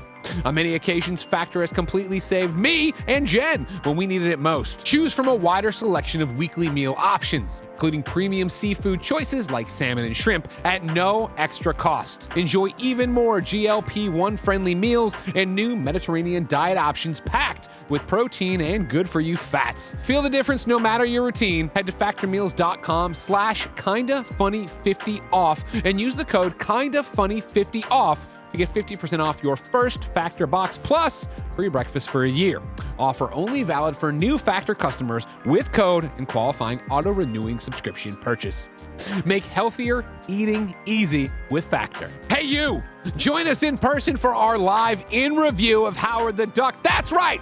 Howard the Duck joins MCU in review Wednesday, January 28th at 7:30 p.m. at Cobb's Comedy Club for SF Sketchfest. You can come watch me do all the podcasts within a podcast you love. Andy will be going do-do-do-do-do-do-do. Nick will be shopping for pants during it. But everybody else will be there too for you to come hang out and see. All you have to do is go over to kindafunny.com/sketchfest right now to get your tickets before they sell out. Because coming watching a bunch of people talk about a very old Howard the Duck movie is really selling tickets fast. Alrighty, we are back. Just to get it out of the way. Yeah, I just want to shout out My Hero Vigilantes is back. Watch that first episode. We're getting into some more shenanigans. A pop step being at a different mall festival. Again, I think a solid first episode back for season 2 to remind you that this is not a huge end of the world story. These are, college kids, high school kids, just like, doing their small fun adventures. But it's going to be a bit more clear, I think, sooner what the story at large is going to build to. And again, I think the thing that to me is so special about Vigilantes is about like this small community and the kind of like story that they all go through together. Yeah. In my guess, a total of 3 seasons. The manga was not super long, and I think this is going to be like a really satisfying, quick in and out show at the end of the day. But I'm enjoying that it's back. I'm excited. I think they're finally teasing some of the greater arc of what's to come that we only got a little bit of a tease in last season. So, but let's move on from that. Mike, I assigned us to watch the new season of Spy Family, and then you texted me yesterday. Couldn't believe it. You texted me yesterday. It's like, Barrett, I never watched season 2 of Spy Family. I was like, damn, all right. Well, I'm going to stop watching Spy Family and focus more on One Piece. But then you texted me at the end of the day.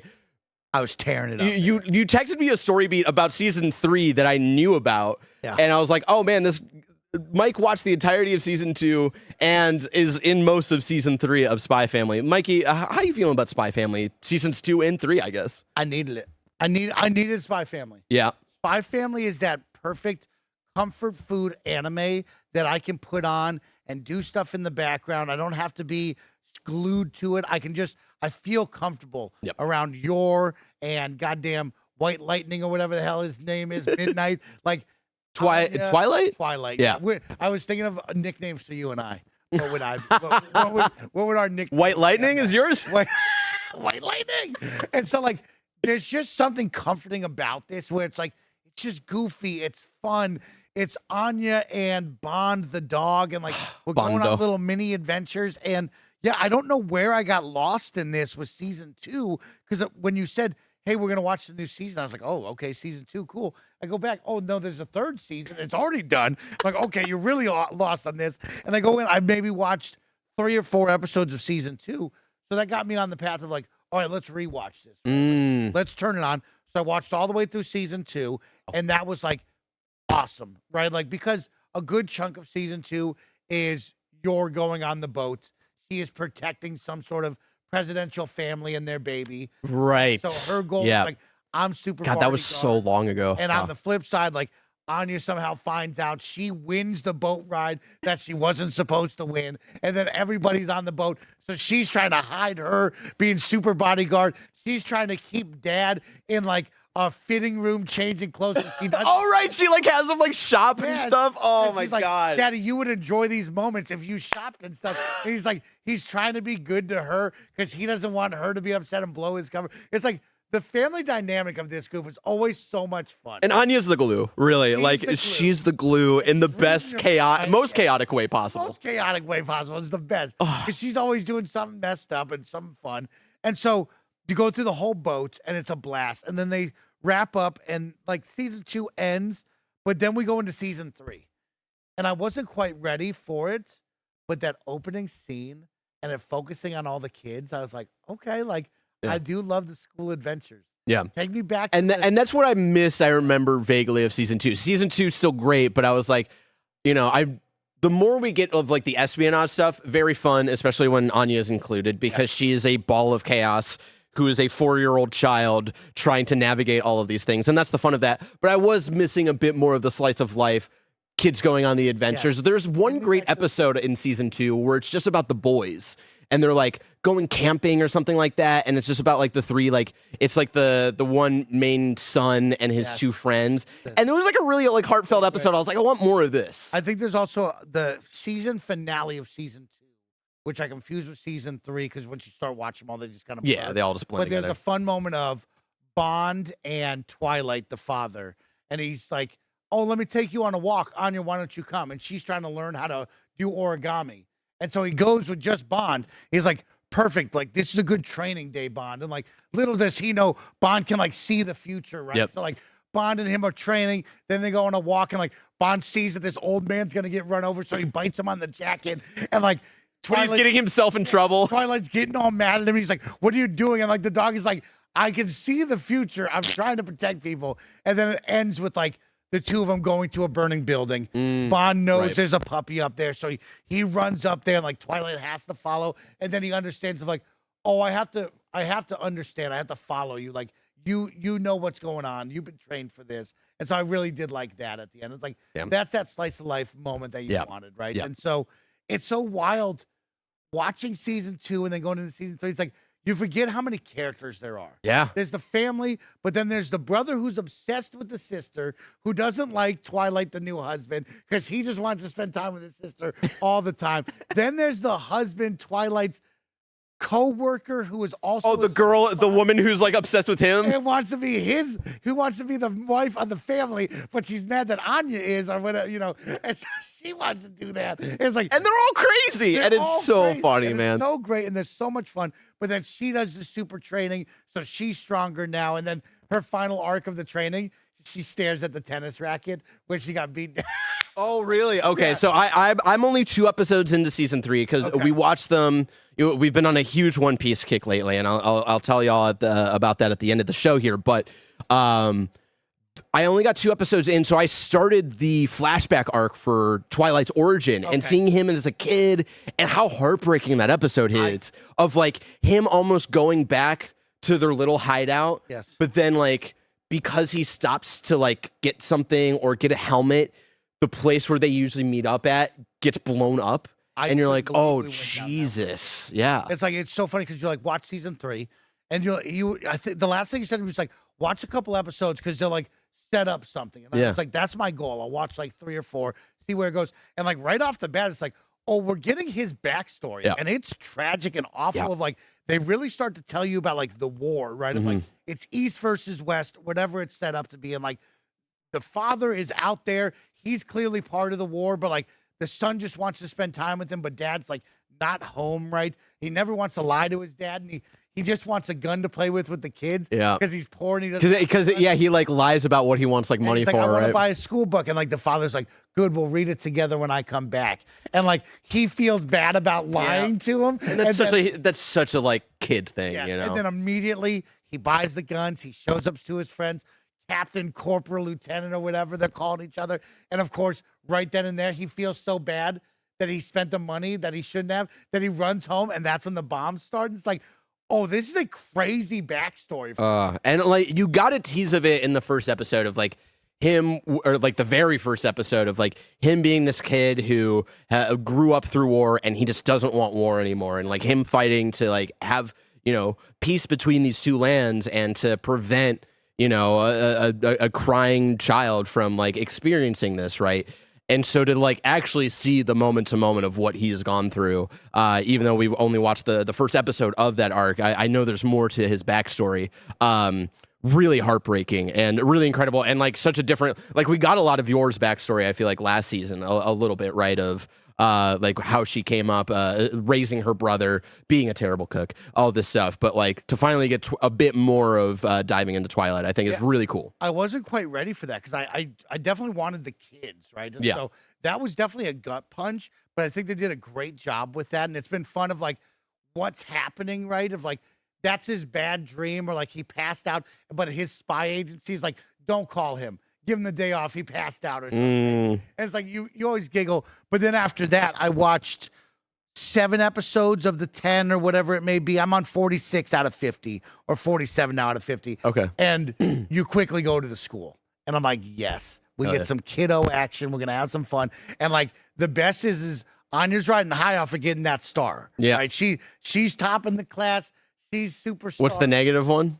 The bolts, something bolts. Don't want to get the bolts. And the best is like the big tall kid that's clearly not in their class comes over. He's like, "Oh my God, like she's coming. She's coming. Everybody's got to be smart. You got to get ready. Who's coming?" And it's this old lady, and she's handing out bolts that are like if you get 8 bolts, the smallest infractions. Yeah, it's so good. God, and so, the one kid from I think it's the dodgeball episode in season 1 where he's like obviously really big, voiced by like the oldest adult man ever, and I remember that was like the great animation where Anya's gonna like do this super throw and he's freaking out and then she whiffs and just like he grabs it, tosses it back at her. But like bringing characters like that back, which you haven't seen in 2 seasons, just for like a little moment, really sells of like this small little the class. instructor that she's won over because she can mind read him and he loves her so much, but then everything she says back to him is the wrong thing, and he's like, but he interprets it as like, oh, she's so elegant, she's so smart, she totally gets it. And then like she'll say something, he's like, you didn't get that, but you got it. I know you do. It's like it's just so perfect. These two. God, I fucking love the show. I can't wait to watch the rest of the season. Watch some more. I'm glad you like really fell into it and binged it. I expected to not talk about it much today after getting your text message yesterday. But I loved it, and you'll get some more. You'll get a lot more of the kiddos, and this little bond that those two have, Anya and the boy, just continuing to grow, and like he's kind of like. He's got the cutes for her, but he doesn't want it. You know what I mean? And it's like so much fun. Like it's the best. And God, I can't. Yeah, it's a good time. God, I can't wait. Something else that like I can't believe came out that we haven't talked about yet. That is going to be a tough wait to see how they follow up on this is the Chainsaw Man movie, the Reze arc, which you have not seen. I forgot if you gravitated towards Chainsaw Man for season 1. You know what? It won me over at the back half. Yes. I enjoyed it. I had it high on my list. I wasn't going to the movie theaters during that time. Yeah. There was something, I think I came off. I asked you about it. I was like, do you want to come? And you're just like, I think you were like scared of it being possibly another 3-hour movie. Demon Slayer beat me down. I'm Chainsaw Man, the Reze arc, I was a little tongue in cheek when I talked about it last, where I was like, I hope Denji, finds a nice, healthy relationship. I knew it was going to go to some dark places, but honestly, what a movie, honestly. Okay. This kind of first arc outside of, our introduction to all these characters, and Denji, falling for somebody who's age appropriate, who, it's like a meet cute sort of situation. Okay. And, really solidifying like this being a very, it being allegorized in very ridiculous ways, but this being a coming of age story about a kid trying to understand his sexuality and, his sexual awakening and understanding how to, maybe be a boyfriend or, having, desires and, like how the fuck you're supposed to like organize this all into your brain as a teenager who's going through like hormones and like all of this crazy stuff, right? I never would have guessed that. And so, and that's what I think a large part of what season 1 kind of introduces, but I think really starting with this movie that adapts the next arc, really solidifies of like, okay, like it's again being allegorized in the craziest ways of him turning into a chainsaw and another person being turned into the like bomb demon or whatever with bomb powers and all this stuff, like having this explosive first kind of like fling relationship, I thought was really beautiful. And honestly, it's one of those like Studio Mappa is at the top of their game. They are way too overworked. I hope those employees are honestly like actually being taken care of because they do way too goddamn much. But like, it's insane to me that they worked on this movie and then are just starting Jujutsu Kaisen season 3, and those first 2 episodes are beautifully animated. But like, this movie is so artistically fascinating in terms of, season 1 did a lot of callbacks to film and referencing film, and I think this movie does even more of that, and you truly feel like you're watching almost like an original, like not even Miyazaki, but like an original like art piece anime, not even like a serialized shonen story, right? And it's one of those like, Demon Slayer got nominated for a Golden Globe, Chainsaw Man wasn't there, and I hope the Oscars fix that for best animated film, because I honestly think Chainsaw Man is the best animated film of the year. It is truly incredible. Again, shout out to friend of the show, homie of the show, Ryan Colt Levy, who gives an excellent performance. We get to see more of like the weird characters that are teased at the end of the first season. Shout out to the Shark Fiend, Denji and the Shark Fiend, fucking homies for life. I love those two. They are chaotic in like the most insane way possible. And yeah, what they're able to do with cinematography in terms of animation and music, it's just like, it is beautiful. It is heartbreaking. It is insane and hype. I highly recommend it. I think it's streaming on digital. I don't think it's like it's out on Amazon Prime right now. You can rent it, but not on Crunchyroll yet. Yes. So highly recommend it. It's one of my favorite movies of the year. Okay. Such a fantastic time. One of those that like, it's hard to sell people on like Oh, yeah. Chainsaw Man is a story about this kid who has chainsaw powers. And, like, you know, there's always the one perverted character in the show. The main character is the kind of perverted character of the show. But I think the way that we are slowly starting to unwrap the mind of Denji and what, you know, his obsession with, you know, being with a woman and touching boobs and all this stuff, like what we're actually unraveling him as a character and what these things actually mean, you know? And that's why, like, shout out to Ryan, who I think is, you know, again, homie of the show, but like really does a lot of work in like thinking about Denji's core character and what these things actually mean of him just wanting to seek validation. And, you know, I think the Reze arc, if like season 1 didn't sell you on, you know, who Denji is as a character, I think the movie might sell you more on the journey he might go through to maybe, I don't know where they go from here of if he grows and learns a lot from this as a person. Does he continue to be manipulated by certain people over sexual desires? I'm not entirely sure, but I thought this was a fantastic movie and like applause all around to everybody involved. Damn, so. I'm intrigued by this. Yeah. Because like I said, it did have me in the first half, got me in the second half. Will this capture me? Am I on board for this? Yeah. We'll find out. We'll find out. Other things we'll find out about, I just want to quickly run through before we get to our last segment. Mikey, looking forward to the rest of 2026. Now that My Hero, the main show, is over, a lot of people joke, oh, this isn't called kind of anime. It's more like My Hero, blah, blah, blah, blah, blah.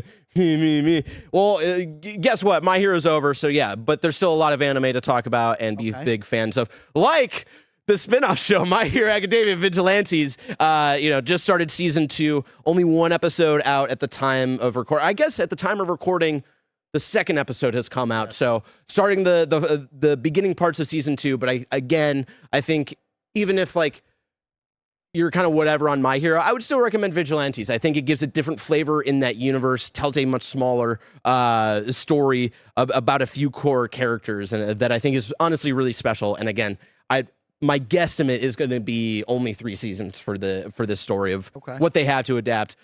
Easy breezy. And so, look forward to that. We also have Jujutsu Kaisen Season 3 that just started. The Calling Game Part 1. We are finally, after I think 3 years, getting the aftermath of the Shibuya incident. Again, like Mappa already coming out swinging with the animation of these first 2 episodes. Truly insane. Jujutsu Kaisen was also another one that eventually I was like, you know what? I'm just reading the rest of this manga. So the Culling Game is going to be a long one, but it's really fun. And I think like if we're talking about like in terms of arcs, like I think at the end of the day, probably Shibuya incident still probably top tier in terms of Jujutsu Kaisen, but I think the fun of the Culling Game is there's gonna be a lot of fun new powers to see these people battle against, and quirky new characters and all this stuff. It's gonna be a crazy time for sure. We'll have Frieren Season 2, which is insane that it's been so long that we've had to wait for Frieren. That starts, I think, this upcoming week. So look forward to that for all of those who fell in love with Frieren, like myself. We'll definitely talk about that as well in May. Kaiju number 8. Yo. Question mark. We don't know if Season 3 is coming this year. Okay. Something I learned though, Mike. Possibly the final season?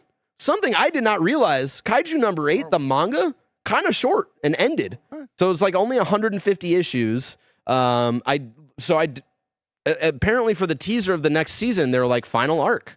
And I was like, damn, to me, this felt like the premise of this show of, I'm blanking on his name, but the guy who gets these kaiju powers, like I felt like this was going to be another, like, maybe not 8 seasons worth, but like, 5-6 seasons, maybe a Demon Slayer length of like this journey, but Kafka Hibito. Damn. Okay. And so it seems to be a short one, which I'm really surprised by, and I'm a little worried if they're going to be able to like kind of like bring it all together in a way that's like memorable, No, okay. Yeah. I'm adding things to my watch list as we go right now because like I said, Spy Family got me back, which is great. I need to be watching more. Like I said, I've been really. When we move into our next segment, this might be the segue, right? It's like I've been really like hitting hands the off. brakes. Oh yeah, like yeah. I just can't right now. I've been doing too much streaming. Like I said, I've been watching too much Blue Mountain State and some BS. Where it's like I'm just not going like, hey, before bed, let's turn on 2 episodes. If I fall asleep during whatever, that's fine. Let me hit you with another one. If you're looking for something similar, slice of life, really goofy and funny, Nichijou. I talked about it on our last episode. It has an English dub. Very slice of life, even more so than Spy Family, but it's about, fun, like really weird high school girls just like going through like the motions of being in high school in this very small town. There's a girl who's a robot, obviously, who's pretending to not be a robot, and the insanity with that. It's just like, it really hits of like really funny comedic beats, really funny bits that they bring back all the time that I think are just really great. So if you want something like nice and comforting in the background, I highly recommend Nichijou. Shout out to, again, we're season 2, Bocchi the Rock. I need my anxious guitar god Bocchi to come back and hit me with another few great performances. The ending of season 1 was so perfect. I'm waiting with bated breath for more. Another big a few questions. Where's the final Haikyuu movie? Another exciting update for you, Mikey. One of the big hurdles for you for Haikyuu was the English dub not available on Crunchyroll. I had to go through the dark web to find you English dub for the season 1 when we did homework for it. First 2 seasons in English dub on Crunchyroll now. So if you're feeling some, if you're feeling some sports anime, maybe run it back with Haikyuu, because you only watched the first half of season 1, I think. Yeah. Where's Blue Lock? I don't know. Where's my Blue Lock? Where's my Skate to Infinity? That's another question. Where's Skate the Infinity? Where's season 2? We did an original episode. There's one extra episode of Skate the Infinity, but where's my season 2? It's me. Where are my closeted gay boys who just want to skate their hearts out because they don't know how to just kiss each other? All right, God damn it. Let me tell you when I found out the popular list right now. Just because I like the logo looking. Solo Camping for 2. Okay.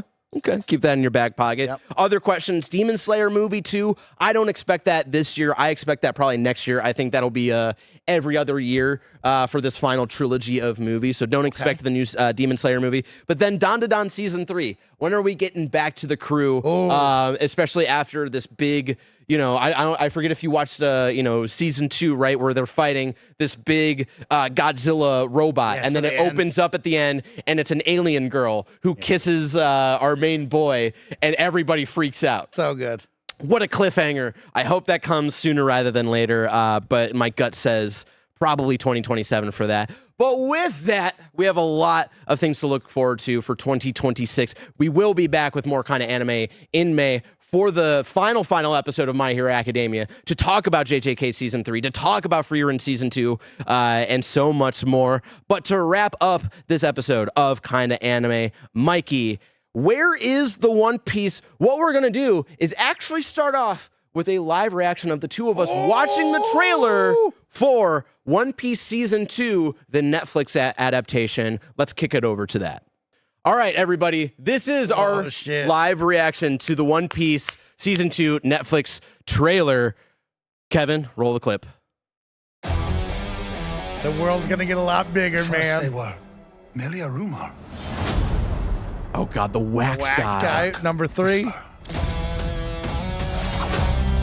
Who is that? I think that's Vivi. Oh, shout out to Princess Vivi. They're an organization of assassins. Baroque works. Yeah, they got some Drum Island teas right there with the snow. Here's where the big giants will be. It's the absence of hope. You will never find the One Piece.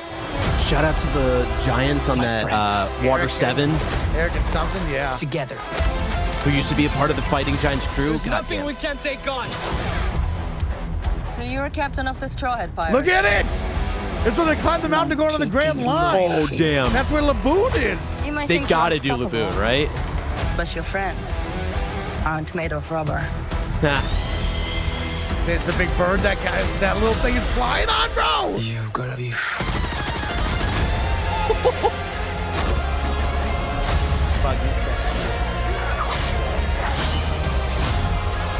These guys are unstoppable. Oh! Now's my turn. Good luck. He had 3 planes. How exciting is that? They did a good job with that. That's exciting. Yeah. Yeah. It's still one of those, the production there a little bit like, Okay. I don't know. It feels very small. It makes the world feel very small in terms of production value. Do you think it's because they're just not ready to back up the Brinks truck at them like that? They're not going to give them all the money in the world. Yeah, I don't know. I don't know if Netflix does that anymore. Yeah. It's tough, right? It is But, like, tough. I mean, for me, as like, I just love more One Piece, and I think they earned the right for me to be excited for season 2 after season 1, where it's like, I see that and I'm like, you know what? Let's go. Give me more. You know what I mean? Like, let's get the Alabasta. Let's get it going. Yeah, it's one of those. I now being so deep into the show proper, it is one of those. What is the end goal for the Netflix adaptation? Are we really going to get into the 400s, the 500s, the 600s of adapting this entire story? So I'm just like a little bit hesitant on like what is the end game for this show. It's also just like seeing stuff adapted live action. I'm getting still a bit of that, like, I'm not saying the quality of the show is this, but it gives me a little bit of like set design and how it's shot and all this stuff, reminding me a lot of Cowboy Bebop. Okay. The live action for Cowboy Bebop, where I'm like, just the way a lot of Netflix live action adaptations are shot and look, there's just like a certain feeling to it that I don't love the end product of. Yeah. It's But I will say, like, me being a big doubter and hater going like before the One Piece Netflix adaptation came out, like I will say, like, I think it's a testament to One Piece of like how many people have gotten into it because of the Netflix show. Like, shout out to friend of the show Belinda, who really loves One Piece now. Alyssa, like, was already on board with One Piece, but like seeing the kind of original East Blue arc finally like full for the first time. Yeah. Because back when I was watching that like years ago, she was kind of in and out, right? Like, I will give it its due, but it's like there is still like a little bit of doubt for me. Yeah, I mean, there's just so much to try to take in, create, and put out there, right? It's like, how far are they going to go? I don't know, right? We'll be lucky if we get past Alabasta, to be honest with you, right? Like, that's probably a good ending for it. So where does 'cause all season these 2 kids- go at this point? I think we'll arrive at Alabasta, right? You think that's all they do? Well, I mean, we got to get Chopper. We got to get to the Grand Line. Grand Line comes first, right? We got Baroque Works. Fuck, right. So, like, there's still a lot going on. We have to introduce Crocodile because they have Big Joe being Crocodile, right? So, like, they'll probably get to Alabasta. How do you say his last name? Joe Magnalello.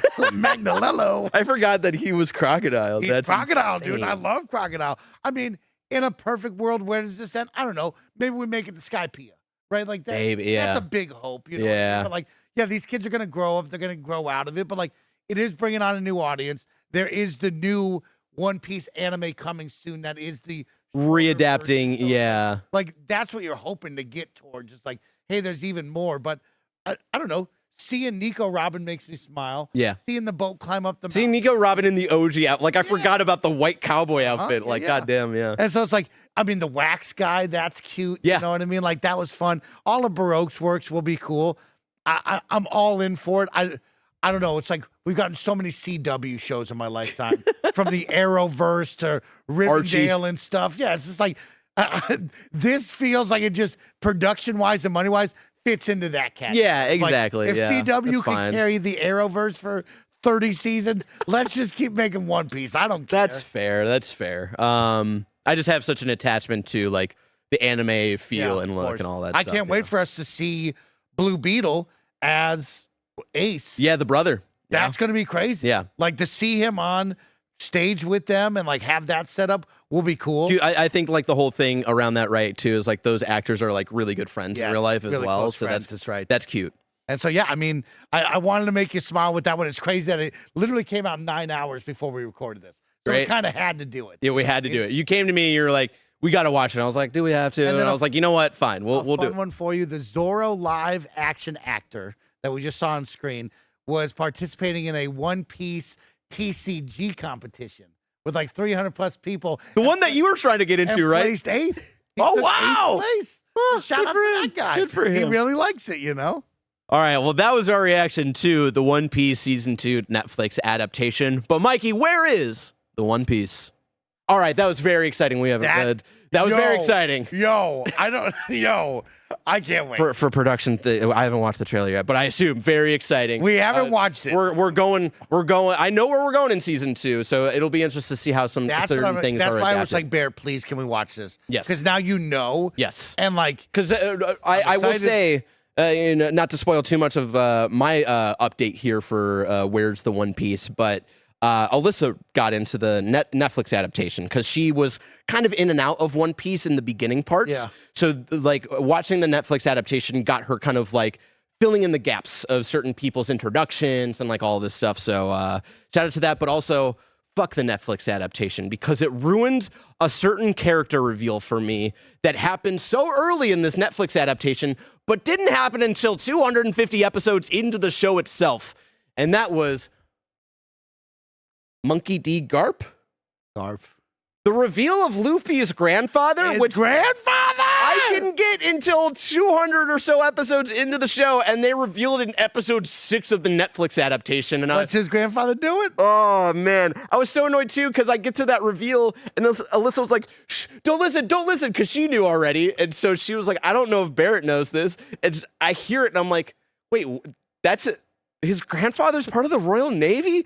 And then literally 2 anime episodes later, I finally get to that reveal. And I was like, God damn it. But anyways, to give you an update, Mikey. Yeah. Because it's going to be interesting to feel out how we navigate Where's the One Piece from here on out. Because I have big updates. The last episode of Kinda Anime, I was near the end of Skypiea, somewhere in the 180s, being blown away by like essentially what started off as a side mission turning into let's fight God in the sky, and he's got lightning powers. Eminem, Slim Shady, Emaru, or whatever. Yeah.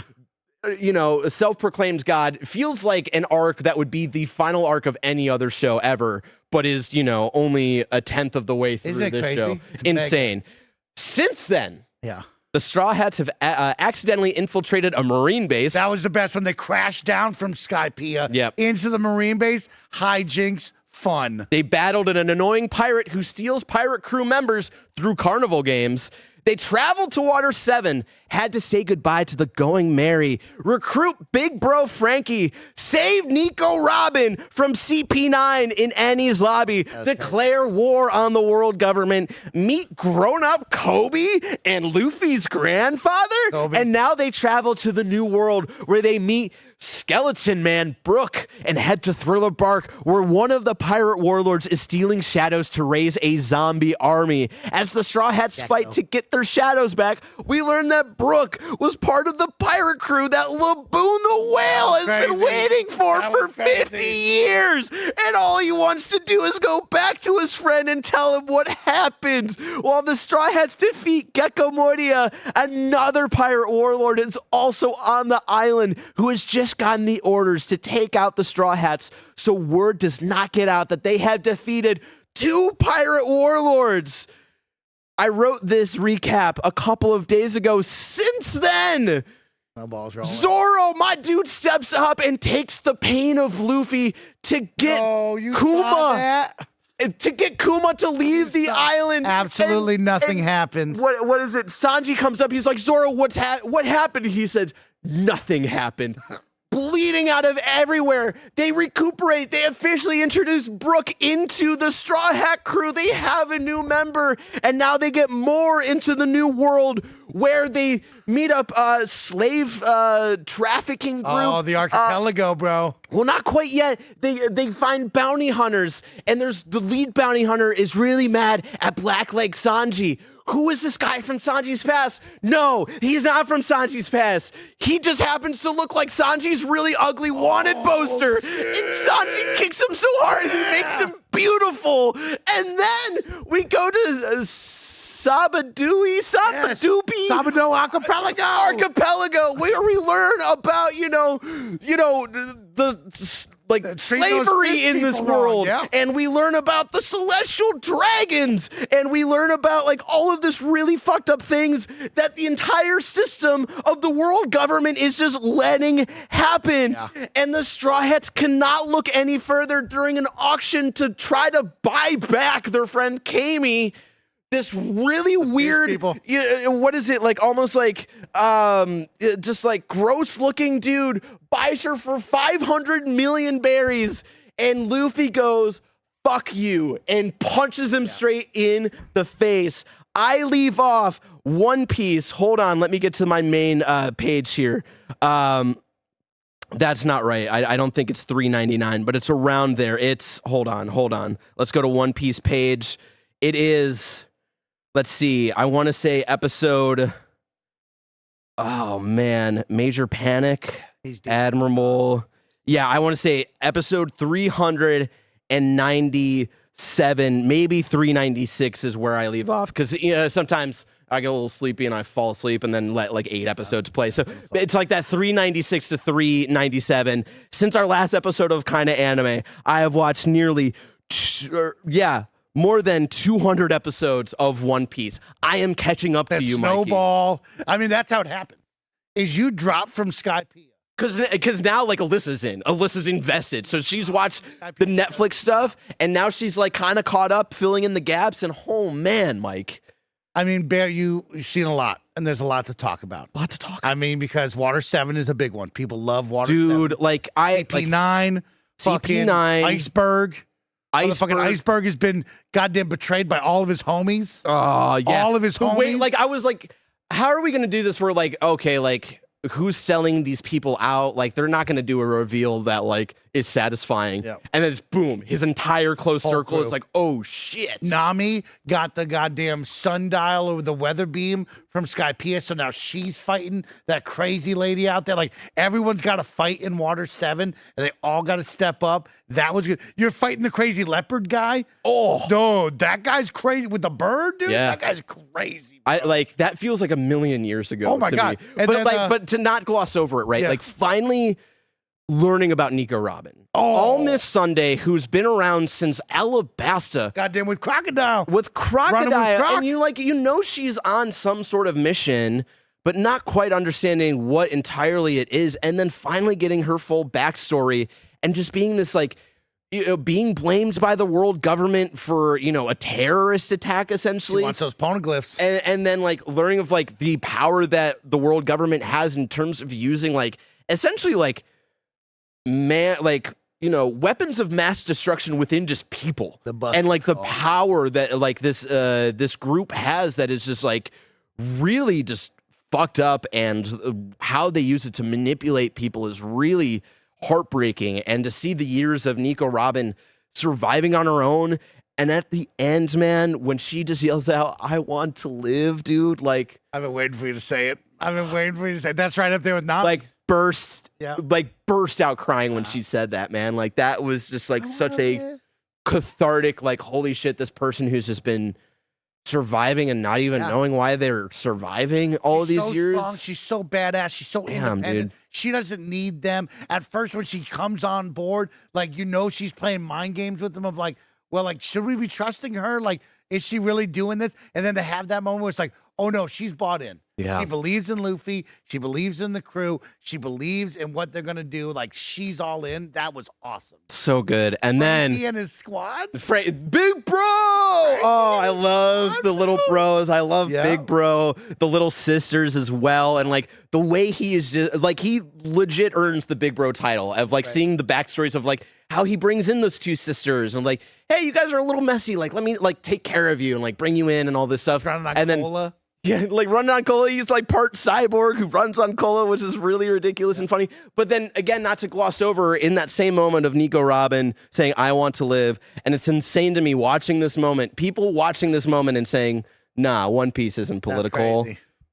Sniper King. We haven't even talked about Sniper King. Shoot down that flag. While Luffy might not be, the revolutionary his dad is being teased as, he is just a dude looking to have fun. And when he sees, and like wanting everybody to be involved with that fun, and when he sees systems of power obstructing people getting to live the way they just want to live, he's going to say, fuck that. Right up. absolutely fuck that. Which is also like insane to me that we're getting into a whole slave trade arc. Crazy. And he especially punches like that guy's lights the out. differences. Like I had a feeling we were gonna like when we started teasing Fishman Island, and I was like, we haven't seen Fishman in a while, Long time. and I was like, there's gonna be some commentary about like people feeling like they're above other races. And Arlong wasn't pleased. Do you know that? Yeah, man. He had some beef.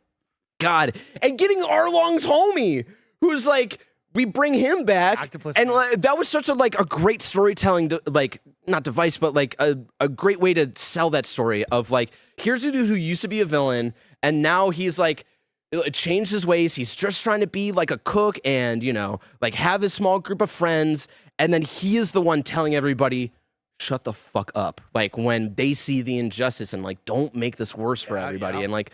Oh my God. And him getting shot in the fucking auction theater? That's where I left off, was Luffy punching that dude. And it's like, Oh, you didn't even talk about all the other young guns? Oh, man. Oh my God. Everybody's there. Kid I is finally there? have met Law. Laws. I've seen so many pictures of Law. And I'm like, who the hell is this guy? Craziest part is when they arrive. Captain there, Kidd, shout out to like again, like they're kind of subtly, not so subtly, like using real pirate names. So like Captain Kidd, you have Teach / Blackbeard in here. I love that as well. Yes. Them talking about Blackbeard now being one of the pirate warlords, like teasing that big stuff, teasing the dad. Like I feel like it's insane to me that I'm not even halfway through, and I feel like we're finally building, like all of the pieces are coming together for like fighting the world government. It's crazy, bro. It's crazy. insane. And they're all racing to be the number one. They all want to be, they want to find the One Piece. They want to be the baddest pirates. And fucking Kid is out there checking him. It's like, this is crazy. It's bro. insane. This is so good. And we didn't even talk about the Going Merry. They had to say goodbye. Dude, they had to fight Usopp left. They had to say Usopp goodbye left. to both Barrett. And then he pretended to be a different person. Yes. Sniper King. good. Oh my God, So it's good, so bro. good. He It's gets so his own good. theme song, and it's fucking hilarious every goddamn time. It's crazy, And then Luffy and Chopper genuinely thinking he's a different person when he has the mask on. It's so good, man. And then, yes, saying goodbye to the Going Merry, but then saying hello to the Mini Merry. Whoa. What a sweet little moment. Yes. Again, big bro Frankie. Like he is that dude. And then honestly, with the High of Water 7, Mikey, going into Thriller Bark, I was like, okay, this is gonna be some cute Scooby-Doo shit. It's a little spooky. There's some zombies. I finally got to see the origin of the great meme of the zombie popping out and Luffy pushing him back in, like that funny moment. But then again, they brought it back around for me where it's like, oh, Brook is like the emotional culmination of Laboon from nearly 300 episodes How did ago. he do that? How do you do that? You don't do that in another show. How did he make me scream, go back? Like, go back right now and just find the whale. Don't worry about anything else. Your ship can fly. go back Do to it. the Just whale. go back real quick. I know it's halfway across the world at this point, but god damn, The man. little girl with the ghosts. Yes. Or yeah. All those, dude, all of that was crazy. So good. All of that was so fun. And then yeah, like seeing like all of the like shadows go back and like realizing the hippo lady is like the proposed pirate, and like she keeps calling her Namizu and she doesn't know why, and you're like, oh, that's so sweet that like her and Nami became friends without her knowing in like a really weird way. So good. So fun. And then yeah, Kuma, scary. Real scary, and then just like walks away. That was really scary. The new intro we got going into Archipelago teases him, so I imagine he's gonna come back soon. Yeah. I'm really so like you see his paw all over merchandise. Yes. You got Jack and Kuma. Jack Yeah. Surprisingly, like seemingly a favorite. So I'm interested to learn more about him. But like, with Luffy punching one of the like true like elite that the world government chooses to protect, it's one of those like, okay, we're like, he declared war 100 episodes ago. It seems like we're finally getting there. And it's insane to me that there's going to be 500 more episodes past this. I don't know, man. So where have you been? I forget where you left off. I'm currently at Marine Ford. Okay. And they call that the War Arc or Marine Ford. You'll see it. The Summit War or something like that. Yeah. You're nipping at my heels. Wow. You're close. You will have some fun moments. I vaguely remember you talking about Ace being in prison. That's being teased right now because they learned about the paper, and the paper's on fire right now. It's like, Luffy, I know like you're easygoing, but you gotta go save your brother. What is happening right now? You'll see. Dog. You'll see. This show's crazy. Barrett, wait until you see the next part of the ride, bro. It's even crazier. I don't know how they can do it. Bro. So that now it's a weird thing of like, where's the One Piece? Because I feel like I'm so close to you now.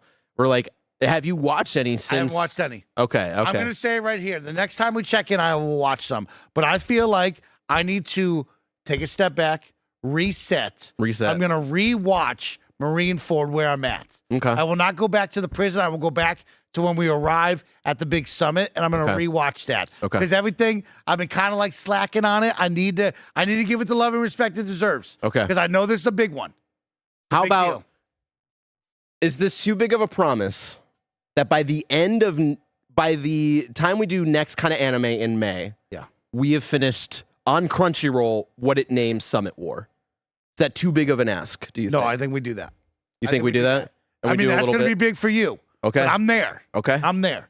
I'd like to talk about where I'm at with you. Okay, and that because that's It's fun to be had. because like that was the fun thing about Where's the One Piece. You were so far ahead of me for so long that like you could talk about a million things and it would all go in one ear and out the other. Now it's because too I was like, close. I'm so far behind you that like none of this means anything to me. Now I'm like, I feel like I'm too close to you that I don't want you to say anything. I don't want to say anything because like where you're at, Barry, you're at some fun parts, and I want to desperately talk about it, but we won't. Make this promise. Let's make that right promise. here, right now. Let's change next the kind of anime. We will talk about whatever happens in the entirety of the Summer War. I like that. Or Summit War, which I think is up to episode. Let's see, I can pull it up here. It's a lot. Hold on. Episode 516 is what we'll watch up to. Okay. I like that.